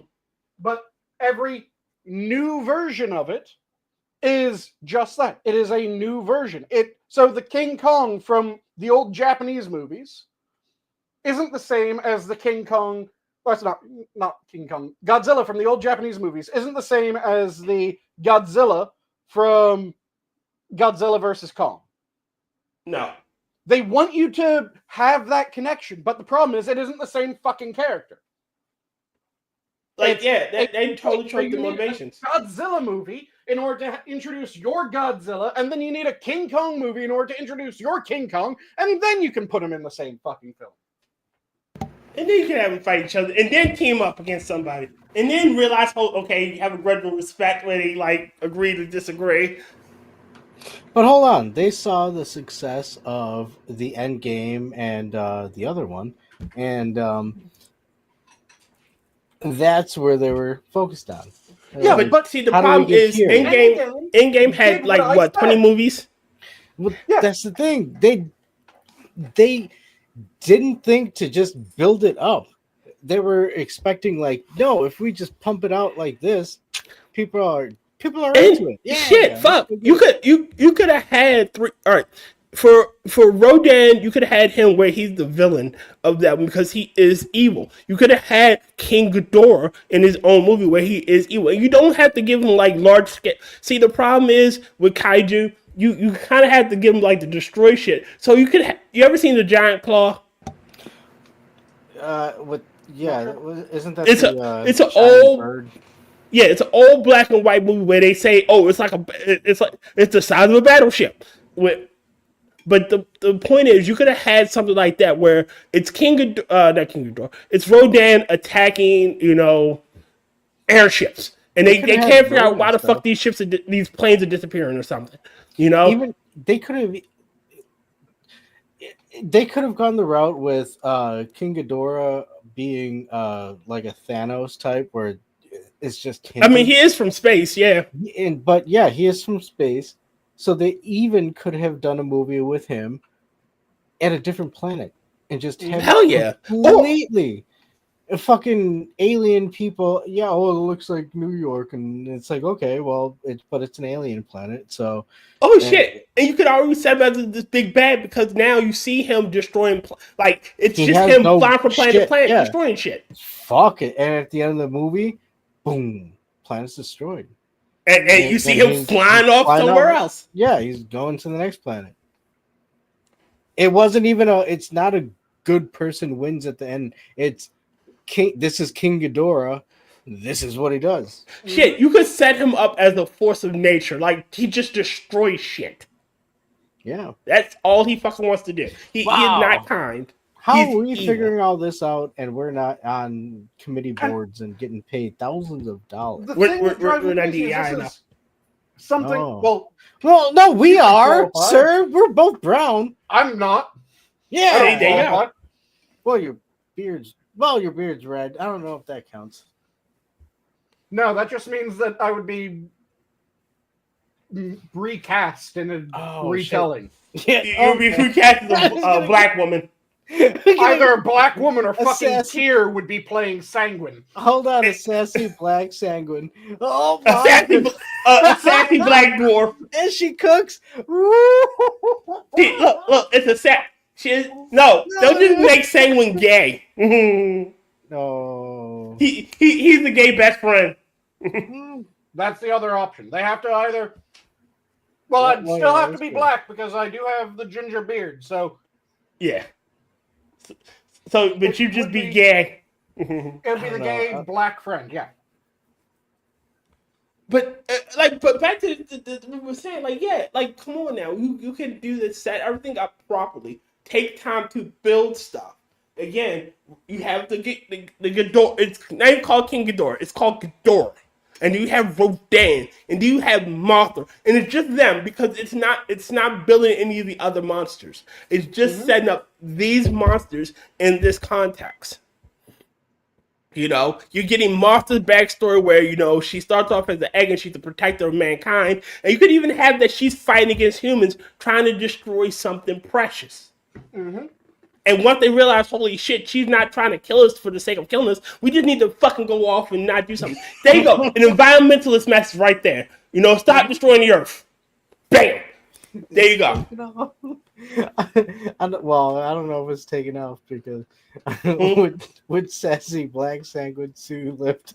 Yeah, I think Sassy Black saying would see lift because he's sassy and black. I am nowhere near as large as that woman. No one is nowhere. No. Amber Lynn Reed is near as large as her. Baby elephants weigh just a little under her. If Amberlyn Reed and her get into close enough proximity, which one would orbit the other? The world, they would collapse. They would collapse in on each other and fuse like Majin Buu. Okay. So either we get a black hole or we get sassy Amberlyn Reed with actual black skin. Yeah, I was comparing it more with like the TSA agents. Oh wow, gee, thanks. Oh, But yeah, when wait. this is something that drives me crazy because it's a message that for some fucking reason media companies keep on having to learn. It was the thing that killed Spider-Man 3. They tried to shove too many fucking characters into Spider-Man 3. Without building any of them up. Yep, Spider-Man 1, fantastic. People love Spider-Man 1. Spider-Man 2, it was good. Spider-Man 3, they tried to introduce 6 villains. Yep. And everyone went, hold on, what the fuck is going on? Again, you didn't build any of these people up. Yeah, you need to build up each one. If they had had the Sinister Six be the 7th movie in the series. Yes. So I don't know why. Probably well, okay, whatever. But all of a sudden you find yourself in the middle of a threesome, and the way he described it was like, and then the doors opened up and all of a sudden all of these other people were there and they were like, surprise, and it's like, Yeah, if you're game for oh, a threesome shit. and suddenly 6 more people show up, you're going, what the fuck? oh Yeah. shit. Look, all right, But you can't just say again, like you said, you could have had the seven movies. You could have had where he takes down and the problem they keep having is they keep killing off villains. No, send them away. Don't kill your villain off because then you have to make up some bullshit reason why they're back again. Like No Way Home. No Way Home, yeah. But if you have your villains not killed at the end, they get imprisoned, they get slightly depowered, like the original X-Men trilogy, X-Men Last Stand. Magneto started flicking the chess piece. Oh, his powers could come back. So you could you could have X-Men 4. Yep. If you wanted to do it. He's not dead. Their plan is defeated, but they're able to just eke away. Yeah. And then you could have shit like that. So now you have you in the first movie, Spider-Man defeats Green Goblin. And then in the second, he takes down Doc Ock. And in the third, he takes down Scorpion. And then the fourth, he takes down I fucking forgot who else, the other two members. Vulture, yeah. He takes down Vulture, and then he progressively goes down, and then you have the seventh movie. You can even set it up in the fifth movie that there's a third one of the villains that he hasn't taken down yet is setting shit up. Mm-hmm. He's planning to break all of them out. It's the sixth movie rather than the seventh, because the sixth movie starts off with the character that you've set up kind of operating in the darkness, is going through with his plan. He's able to break them out, but at the same time, he's keeping Spider-Man distracted. So, in fights throughout the movie, someone is being broken out while Spider-Man is somewhere else. Yeah, and they can't get to him. Yep. And then at the end, it's all six of them try to jump him. And then you can have the seventh movie where, like, at the end of the seventh movie, they toss him off the river into the river or something. And then the seventh, like, oh, the shit, Spider-Man dead. And he comes back, and maybe he has a new Goblin with him. Maybe he has one of his original allies that he met in, like, movie 3, who didn't come up yet. Luke Cage comes out of nowhere to assist because he helped Luke Cage in movie 3. Mm-hmm. So now it's him and Luke Cage versus the Sinister Six. But yeah, you have to build up this shit. You can't just go, well, people know that these characters exist, so we're just all gonna shove them in the same movie. No, you need. There are three things that you never need to tell us that we're gonna. How Batman's parents died, Krypton getting destroyed, because we know those origin stories. That's not what we need. You can do a quick montage in the beginning about all that shit. You don't need to spend like 30 minutes. You don't even have to do that. If you just had a Batman movie, doesn't explain his origin. It's just there you go. Batman after he's become Batman, but before he starts getting a lot of his supervillains. Yes. He's just dealing with the mob, because that's how Batman started out. Batman was dealing with the mob. Okay, here's my thoughts on this. First, did they always have Pete Spider leave Mary Jane for Harry Shane? Who? Wait, what? Let me look that up really quick. Shane did that. Oh, he's just making a joke of gender and race swap the gingers. Oh, right. Yeah, they did that. No, they did race swap Mary Jane, but they didn't gender swap Mary Jane. They did some weird things with the friendly neighborhood. Yes, that's a little gay. And also frame rate on the Daredevil Spider-Man fight. Shit, that's another person you could have. You could have, like, because there are a lot of crossover villains, so you could have that, because again, and I'm not talking about Avengers level characters. I'm talking about street level characters. Daredevil, Luke Cage, Iron Fist. You could have them pop in and have him like make reference to them in like the say they pop in third and fourth and maybe fifth, and he makes reference to Luke Cage. He's doing something else in the other part of town. Like, or you see like a exposition by news.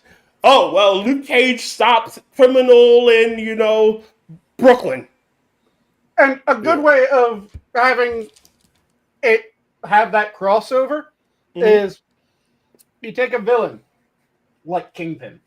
Yes. Because Kingpin is Daredevil and Spider-Man. Yep. In almost equal degrees. Yep. So you have him, and whether it's a Spider-Man movie or whether it's a Daredevil movie, you have that shit kicking off, and then you have it so that he doesn't see who's coming after him throughout the entire movie, but you know that it's Kingpin is organizing all this shit. Hold on. The hero comes in and it's Kingpin, looks up and goes, "Oh, it's you." Never mind. Sanguine, Yeah. the thing you are forgetting is that just the three of us are crafting this storyline. And then it's a bare bones thing, but we can build because off. we're doing it with love. First off, we're doing it with respect to the IP. Well, yeah, just shooting the shit, and it has nothing to do with any sort of like, and all of it. Yeah, and then they have to say this or they have to promote this. This is the problem, okay? Yes, but we're thinking of the story. They're thinking of the message. Well, yeah, and that's where they're finding an issue. And I was gonna say that DC animation does a really good. They're very on point of getting a story across with really good animation. Marvel as well. But see, the problem is they have become blunt instruments when subtlety would do. In the story I created, the thought I had for like Mothra, her protecting something would be an environmentalist message. It'd be woven into the good story. Oh well, we gotta protect the beauty of nature, or we'll lose it. Here she's protecting some verdant land with all these known cures for everything, and you got the evil industrialist bastards who's trying to come in and take it. We're not making it Trump, we're just making it some evil industrialist bastard trying to steal the shit. But she's going to protect it. Environmentalist message right there. And Adam, you said something that has been annoying the shit out of me for the longest time when it comes to DC movies. What? DC animated movies? Amazing. On the whole, amazing. Why the fuck don't they just go, hey, DC animated writers, can you write a movie that then we live action? Nope. Want to tell you why? Because there's only so much you can do with CGI. Some hero shit is a medium best told through animation because you can do so much more fantastical shit. Yes, I know, because if you look at the old Reeves movies for Superman versus modern day Superman, you can do so much more with modern day tech. I would watch the ever living shit out of any of the Reeves Superman. I would too, well before I would select any of those. But the Hobbit was pretty much all 100 green. I don't want to say 100%, but pretty much a lot of green screen.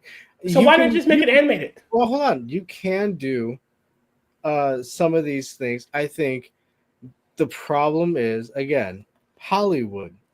It's okay. Hollywood thing. So the actor needs to be shown a lot of times, and a lot of the writers can't. A lot of the people that work on it, they want their own input on it, so they can't just adapt stories and work with that. I got a question for you. I'm pretty sure you know about the Little Mermaid, the live action remake of Little Mermaid. You've seen the abortion that was Flounder in that movie? Some things do not translate well to live action. Like her being underwater, it does not translate well to live action.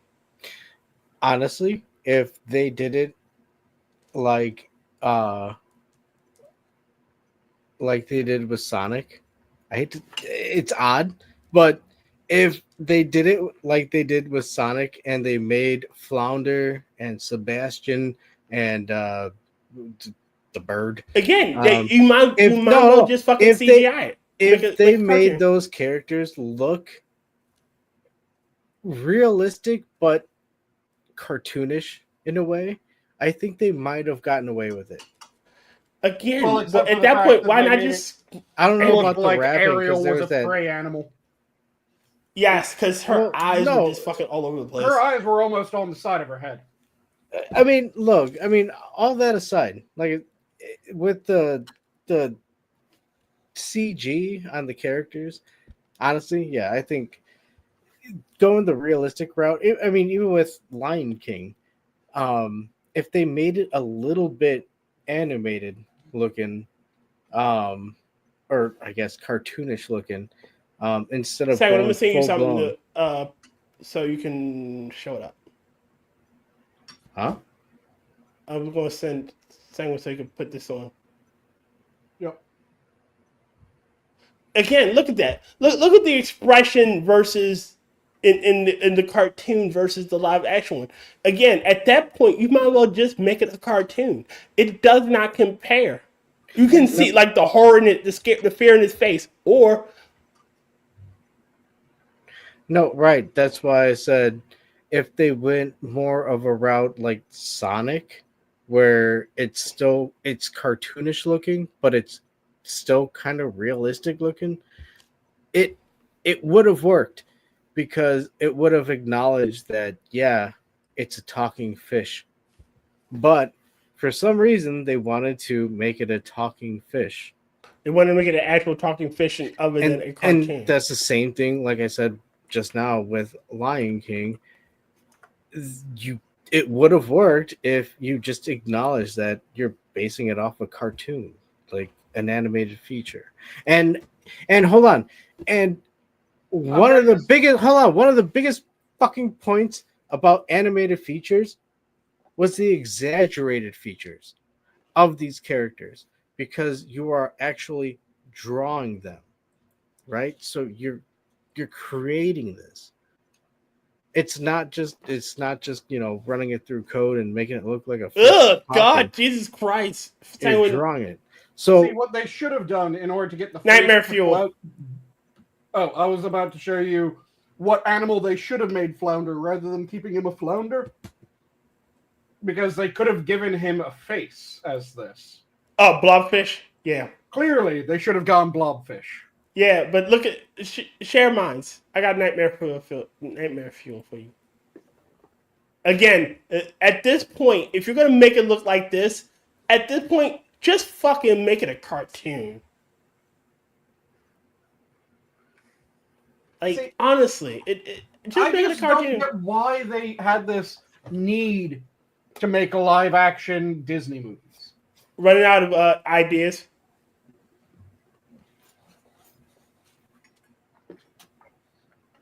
That's all it is. Running out of ideas.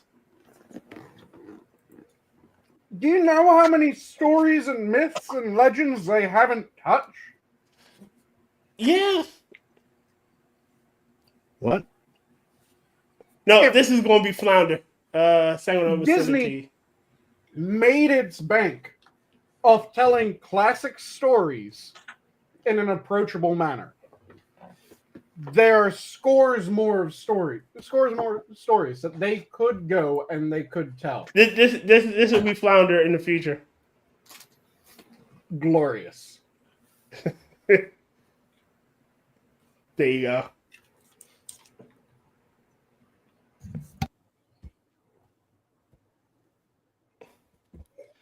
No one should do. There is the I would love for them to do if they're gonna do this, I want them to do Kwaku Anansi because Kwaku Anansi has him going around just taking stories. Yep. Like yo, I'm bored. I want to do something. And you can have there's many myths about him, and not just because he's an African, but because I love the Spider God. It you could have him going around and him realize, holy shit, I don't need this shit. You could have him being the trickster god he is. Mm-hmm.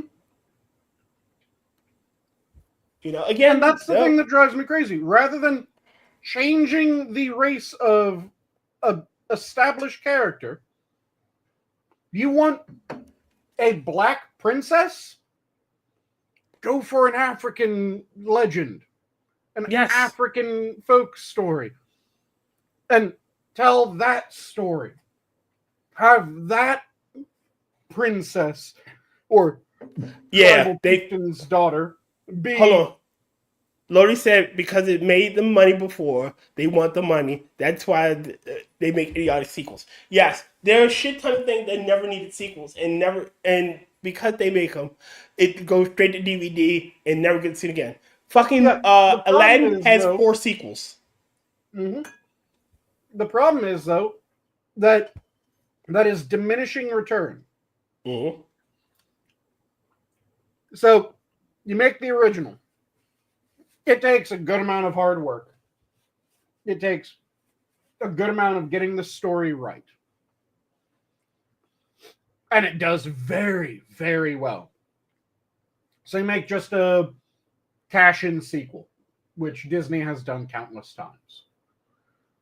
And that does decently. And then you make another one. And that does okay. And then you make another one, and that one, everyone kind of goes, it sucks. And then you do another one, and everyone goes, okay, the last one kind of sucked. This one just sucks. It's gagging on it. And they just destroy the goodwill behind their name every time that they do that. Whereas if you go, hey, we made our fortune through telling classic stories in an approachable way, then we would be able to go, okay, we told this classic story from this section of the world. That did well. So we can't tell Cinderella again because we already told Cinderella. Mm-hmm. We can't tell Snow White because we already told Snow White. We can't tell Sleeping Beauty because we already told Sleeping Beauty. We can't tell this or Mulan because we already told Mulan. We can tell the story of Anansi. We can tell the story of sorry. I had something. Shit, you could even do Ivanhoe. I would love to see an Ivanhoe cartoon. Yeah, we could do Ivanhoe. We could tell the story of Siegfried. Mm-hmm. Not entirely the story of Siegfried. We can not traditional story of Siegfried. You can't really tell the story of Beowulf. But you could get a Disney-fied version of Gilgamesh. Yeah. Him and Enkidu going to fucking, just beating shit up at first and then fighting each other and then becoming best friends. Yep. You could get a good story of that. Mm-hmm. You could get you did Hercules, so you can't do Hercules again. But you could do Odysseus. Hey! Hey! What? This is library. China is asshole. What up, Chris? Hey, how's it going, guys? You could do Jason. You could do, if you want one that isn't an action story, do fucking Orpheus. Wait, yes, that's a love story. Shit, do Persephone. Yep. Hey, what are you guys talking about? Shit, sounds like Grecian myth. All the stories that could be told. Or do the story of Romulus and Remus. Yep, instead of let's just repeat one of our old stories. There's all these other stories that you could tell. I saw this one really funny meme. It's Smart Joke. It's a guy holding another guy down and is like ready to bury a hatchet in his head. And it says, "Me when I find an ableist, I'm a canist." Nice. Like that one. But yeah, you could also, a story that should be There should be versions of it, but there aren't really many tellings of it in cinema. You could do the Aeneid. Yeah. Not the Iliad, not the Odyssey, the Aeneid. Which, for those who don't know, the Aeneid is a story related to the Iliad and Odyssey. I believe it's pronounced Yiniad, isn't it? I've heard mainly Aeneid. I don't know. But Yeah. it's because it's the story of Aeneas. And Aeneas was a Trojan hero that got wounded during the siege of Troy and then is guided out of the city with a bunch of other Trojans, including his father, down through the underworld and back to the surface. Shit. There's heartbreak. It's a grand adventurous story where Aeneas learns more about who the fuck he is and what matters to him. You know what you should do? His father was also a hero before him. Nah, you could do Bellerophon. Yep. You Bellerophon. You know, him guiding his men home. You know, it I was thinking Bellerophon and the Chimera. well, that works too. So, what was the reason why we're now talking about Grecian myths? Yeah, what happened? We're doing shit. Disney doesn't have to do like the live action remakes of their classics. They can do other fucking shit. Yeah. There are Oh, and you don't have to race swap anybody. You can tell different stories. You Well- don't have to always tell the Greek stories. there's Other shit. there's something really interesting that I found the other day. That well, it was at the Super Bowl. They were advertising it on the Super Bowl. There's oh God, what's his name? Martin Scorsese is heading a project called The Saints, where it's telling the story of all of like the Catholic saints. Yep. And Not it looks bad. really, really fucking cool, especially the Joan of Arc one. Mm-hmm. I can't wait for them to do St. Patrick. Yeah, that'd be cool. Yeah, bringing Christianity to Ireland. You know, again, these tales can be told in an entertaining and interesting way. Mhm. Again, you have historical girl boss. Like you said, Joan of Arc. If you did Joan of Arc as a Disney tale, well, you can't really do her as a man. Disney tale. There was especially with how it ends. There was a movie about Joan of Arc that was really, really fucking good that I remember watching a couple of years ago. Is it the one with, It had the Mila Jovovich. Jovovich? I don't know. I'm gonna look it up. Movies about mobile. That's the one that had the Where she- creepy Jesus, like shock, like all of a sudden she turns and he appears and I was like, whoa, The devil fucking with her. yeah. What was it called though? I have to like talk about I don't Oh, know. yeah. There's all kinds of stories that could be told. There's the one that I kept on bringing up when Cleopatra was being talked about. If you want a black queen, there was a Nubian queen that fought against The Messenger. Rome. Yeah, that's what the one I'm looking at is the one with Mila Jovovich. not Moon, Atsuka, who Rome just fucking decided, you know what? Tributary. Leave us alone. Go away. We will make peace. We will come to an agreement. You send us shit, we send you shit. Neither of us fuck with each other. Agreed? Yes. Agreed.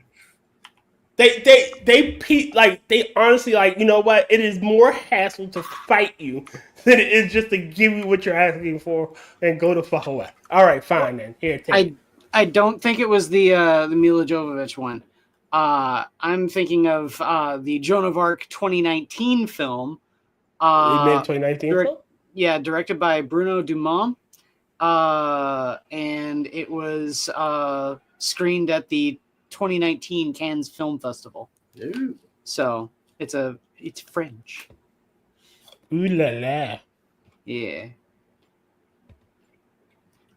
Sanguine, what type of dinner would you propose?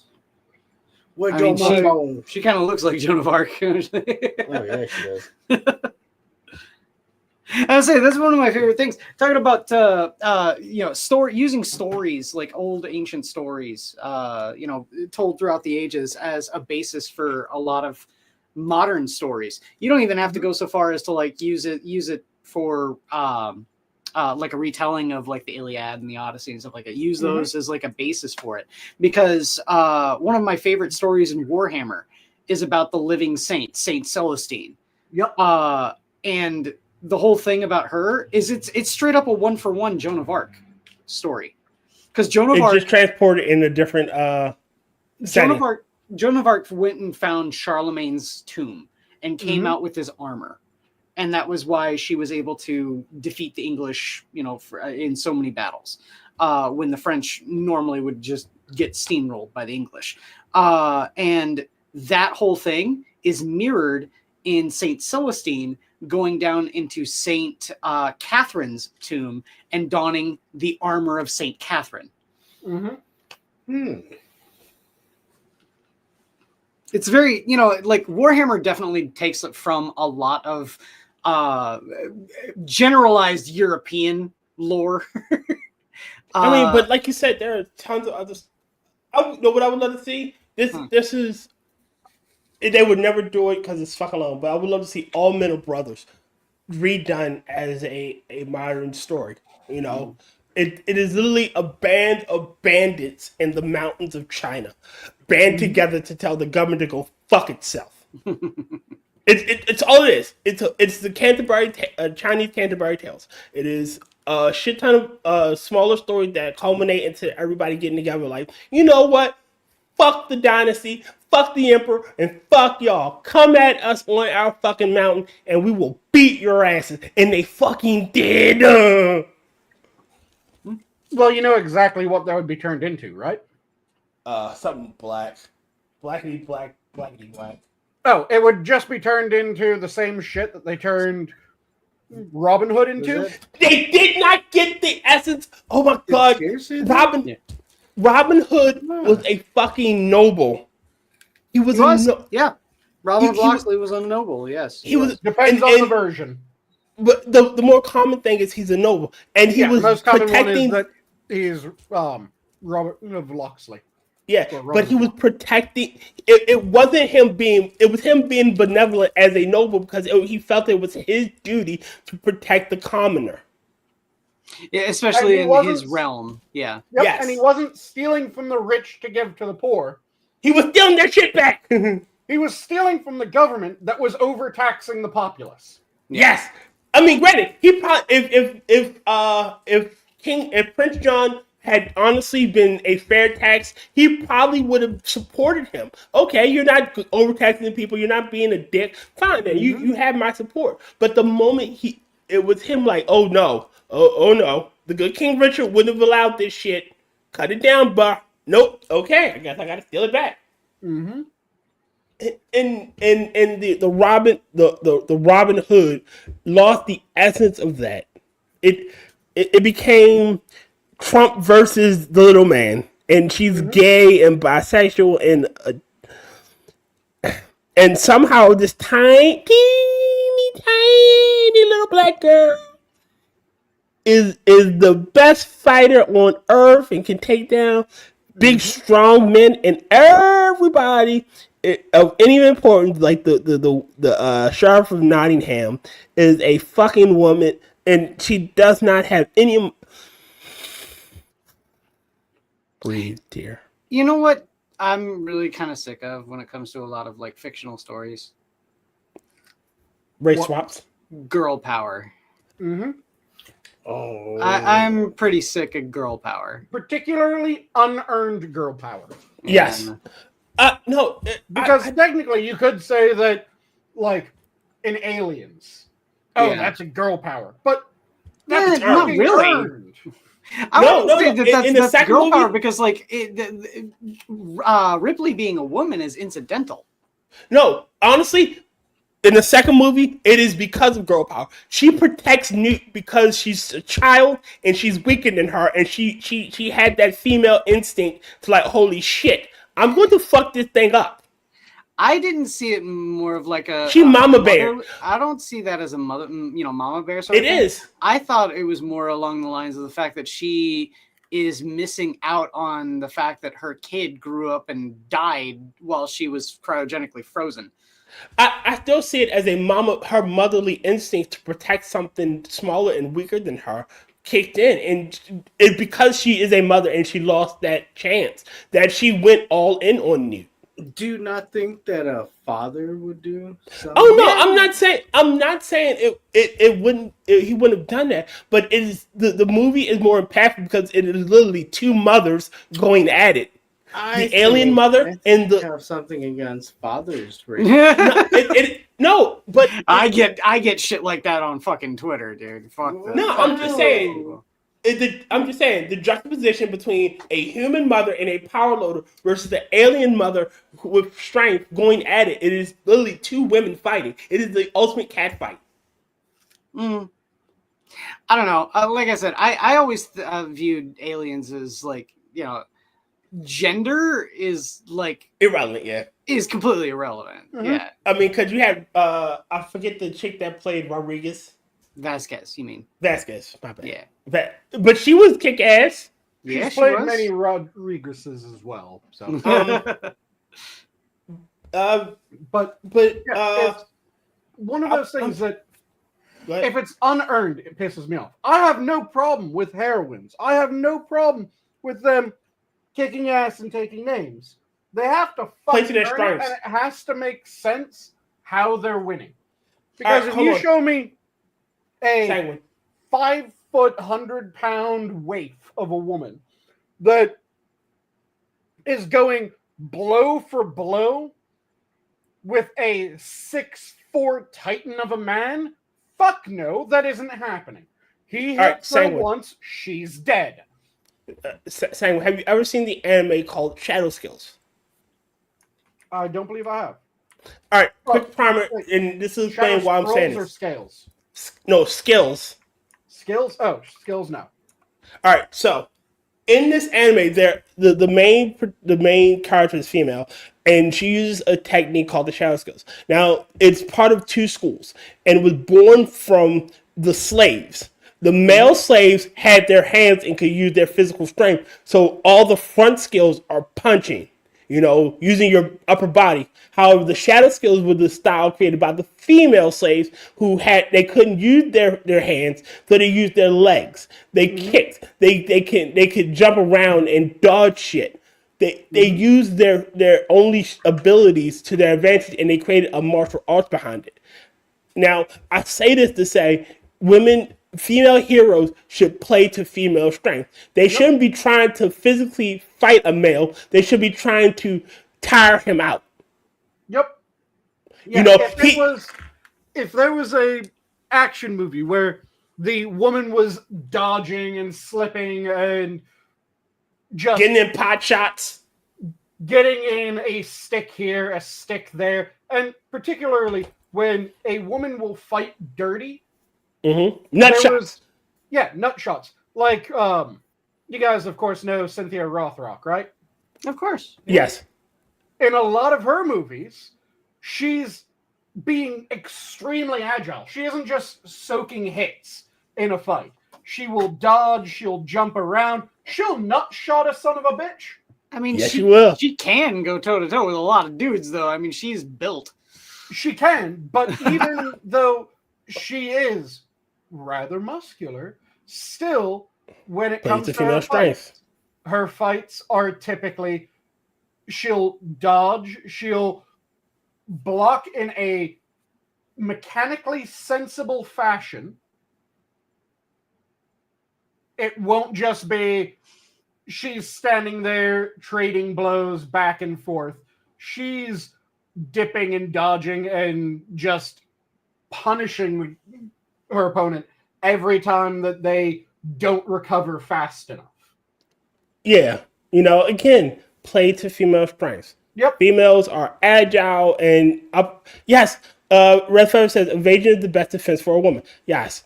And tire a male, like he's going to be a bull. You're going to tire the bull out, and eventually he's going to be too tired to fucking punch, and then you can wham on his ass. Yep. Like, I wouldn't have a problem if a lot of the female action heroes were pulling Jackie Chan style fight scenes.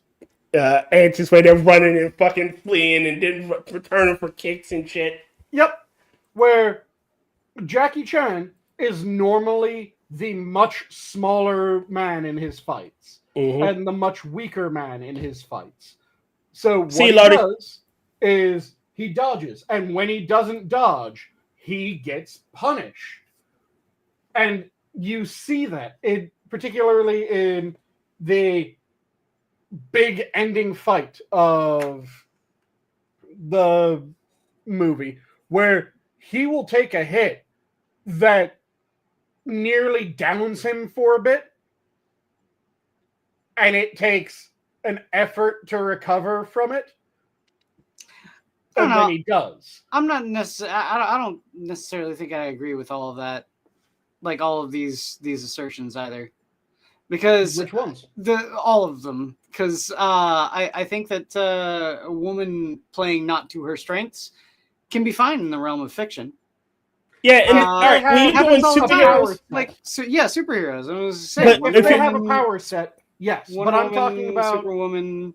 Yeah, I'm talking about the ones Supergirl. that aren't Power Girl. aren't superheroes, so they don't. All right, hold on a second. I got the perfect example for you. I got quiz. Mm-hmm. Did you remember the Charlie 13 remake with Kristen Stewart? Wait, hold on. The what? Charlie's Angels. My bad. Charlie's Angels. Yes. And it's not No, I never watched Kristen Stewart. I don't watch anything with Kristen Not Stewart. Kristen- I think that The chick talking from about Cameron Diaz. Diaz. No. I'm talking about the chick from Twilight. She was in they remade Charlie's Angels. I know about that one. Yeah, no, I did not I wasn't watch even that. aware that was a thing. Wait, Sanguine, you don't remember that one? Because that was the Kim something director, and she was all like, "This isn't a movie made for men." And then she bitched when men didn't watch it. Yeah, and men didn't watch it. And it was a horrible flop. I don't remember that was a thing. Yeah, that was the thing. All right, but in that movie, she's going toe to toe with men. And mind you, Kristen Stewart isn't very tall. She is a tiny little petite thing, but she's over there taking on men like a fucking champ. And it's in those movies where I have the most issue with. Again, in a situation like a superhero movie, Rogue from X-Men, I'm pretty sure she could go toe to toe, blow for blow. Well, okay, not anymore though, But you know what I mean. They took away her powers when they brought fucking Miss Marvel. I refuse to call her Captain because Captain Marvel is a man and he says Shazam. Yes, but my point being when she had her power set, when she could super strength, it makes sense. Wonder Woman super strength makes sense. Yep. Supergirl, Power Girl, strength makes sense that they fight like men because again brute strength. And again, it depends on their power set. Because if you had a super heroine that was super heroine, You'll be able to take double barrels when you Kurt yourself. Speed-based super heroine, I wouldn't want her going toe-to-toe with a strength-based hero or villain. I get it. And I don't agree with that either because I mean, like the Thundercats remake, Chitara goes up against several like big strong characters and kicks their ass, and it's awesome. Yeah, but she also has agility. She's trading blows, yeah, but it's like I'm saying that if they're working to their power strength, yeah, then I have no problem with them working to their power strength. So you have super durability, and you want to just soak hits, absolutely fine. I have no problem with that. If you have super speed and you're dodging and minimizing the force that you're actually hit with, because even if you aren't dodging entirely, you're pulling away, so it saps some of the force. Absolutely fine with that. Mm-hmm. If you have super speed and you're just sitting there tanking hits without using your speed in order to be able to do so, so you aren't shifting away just enough to soak them, you're just getting the piss pounded out of you, and you're going, okay, whatever. Fuck it, I'm a superhero. No, that pisses me off. I mean, the Flash did that several times in the beginning of Flashpoint Paradox, and it was awesome. Because he's got the super metabolism. He heals from, minor cuts and bruises, really quick and easy. Like I said, I prefer when people play to Sanguine. what their power is. What I find, I'll expand on what you said before, Sanguine, about the girl power being deserved. I think that that's not necessarily a thing about girl power. I think that that's just an indicative thing about a good story. Oh yeah, a good and story. I was not saying that it was exclusive to girl power. Yeah, I've said many times that your heroes need to earn their shit. Yes, a good hero story. The hero deserves to win, and they deserve to win because of either they've gone through things or they have shown some sort of moral virtue that puts them in the right, and because of that, you want the hero to win. And because of that, those are the basic tenets of stories. And when I say basic, I mean the basic tenets of a story. So when these sorts of things happen, when a character is just automatically already good and they're smug about it, it makes it that much more egregious. Adam started playing some of the later Marvel movies. I can't remember if it was like Endgame or if it was the one that came before that. Infinity War. Yeah, like I started watching that, and when Brie Larson shows up and she's like, silly boy, you guys just didn't have me, I'm all like, ugh. I'm like, there's a reason why I didn't see this movie, and I just stopped. I just walked out of the room. Again, because all right, the like everyone knows that Brie Larson's this. And they made the character even worse. I never liked the character to begin with. All I gotta say is like, Sofane muted me on Twitter because I said that Miss Marvel was better served being in a coma and her powers being rogues. Nice. Big move, but nice. It's the absolute truth. Fucking Miss Marvel's a terrible character. Yeah, but always has been. Give me a character that earns their shit, and I'm like a pig in shit. And this is something that, yes, it does change depending on the type of character, because a villain, I don't give a shit if the villain earned their shit. If the villain starts off, well, actually, I would say that if a villain starts off just incomprehensibly powerful, that works for a story.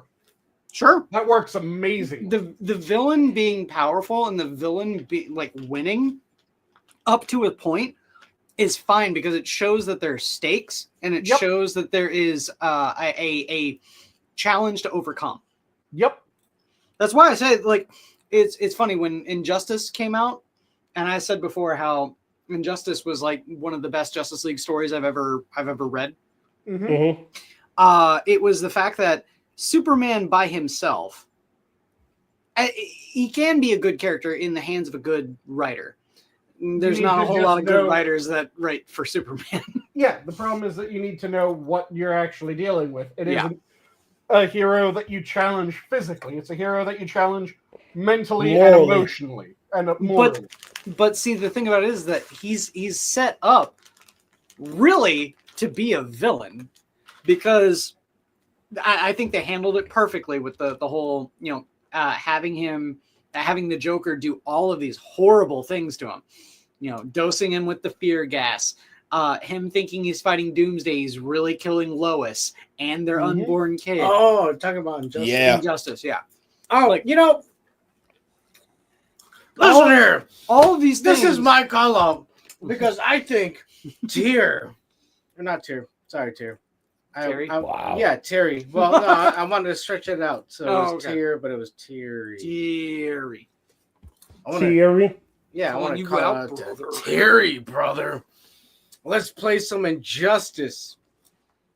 Okay. So is Yeah. Tyr Down the gauntlet has been thrown. Is Terry the fusion dance version of Tyr and Terry?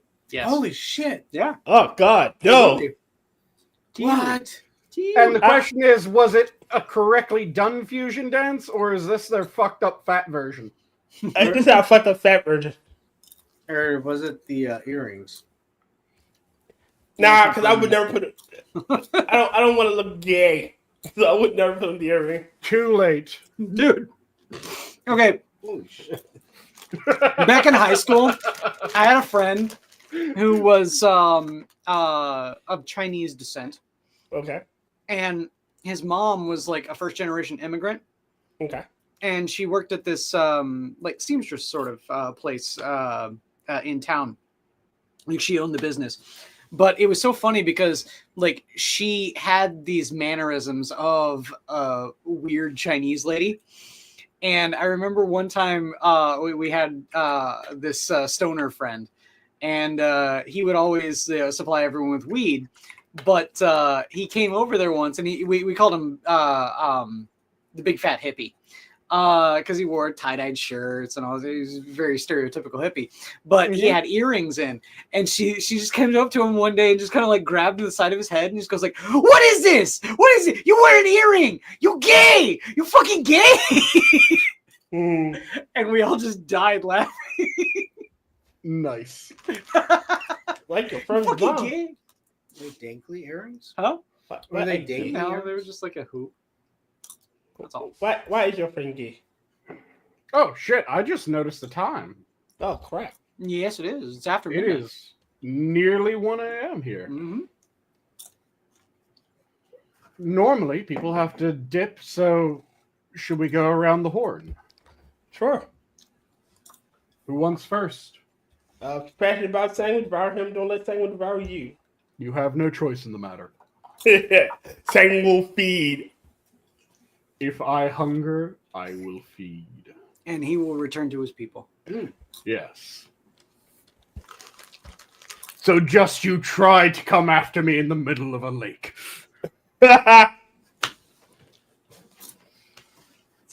So, Adam or Quiz, which of you wants next? I got something to talk to you about after the show.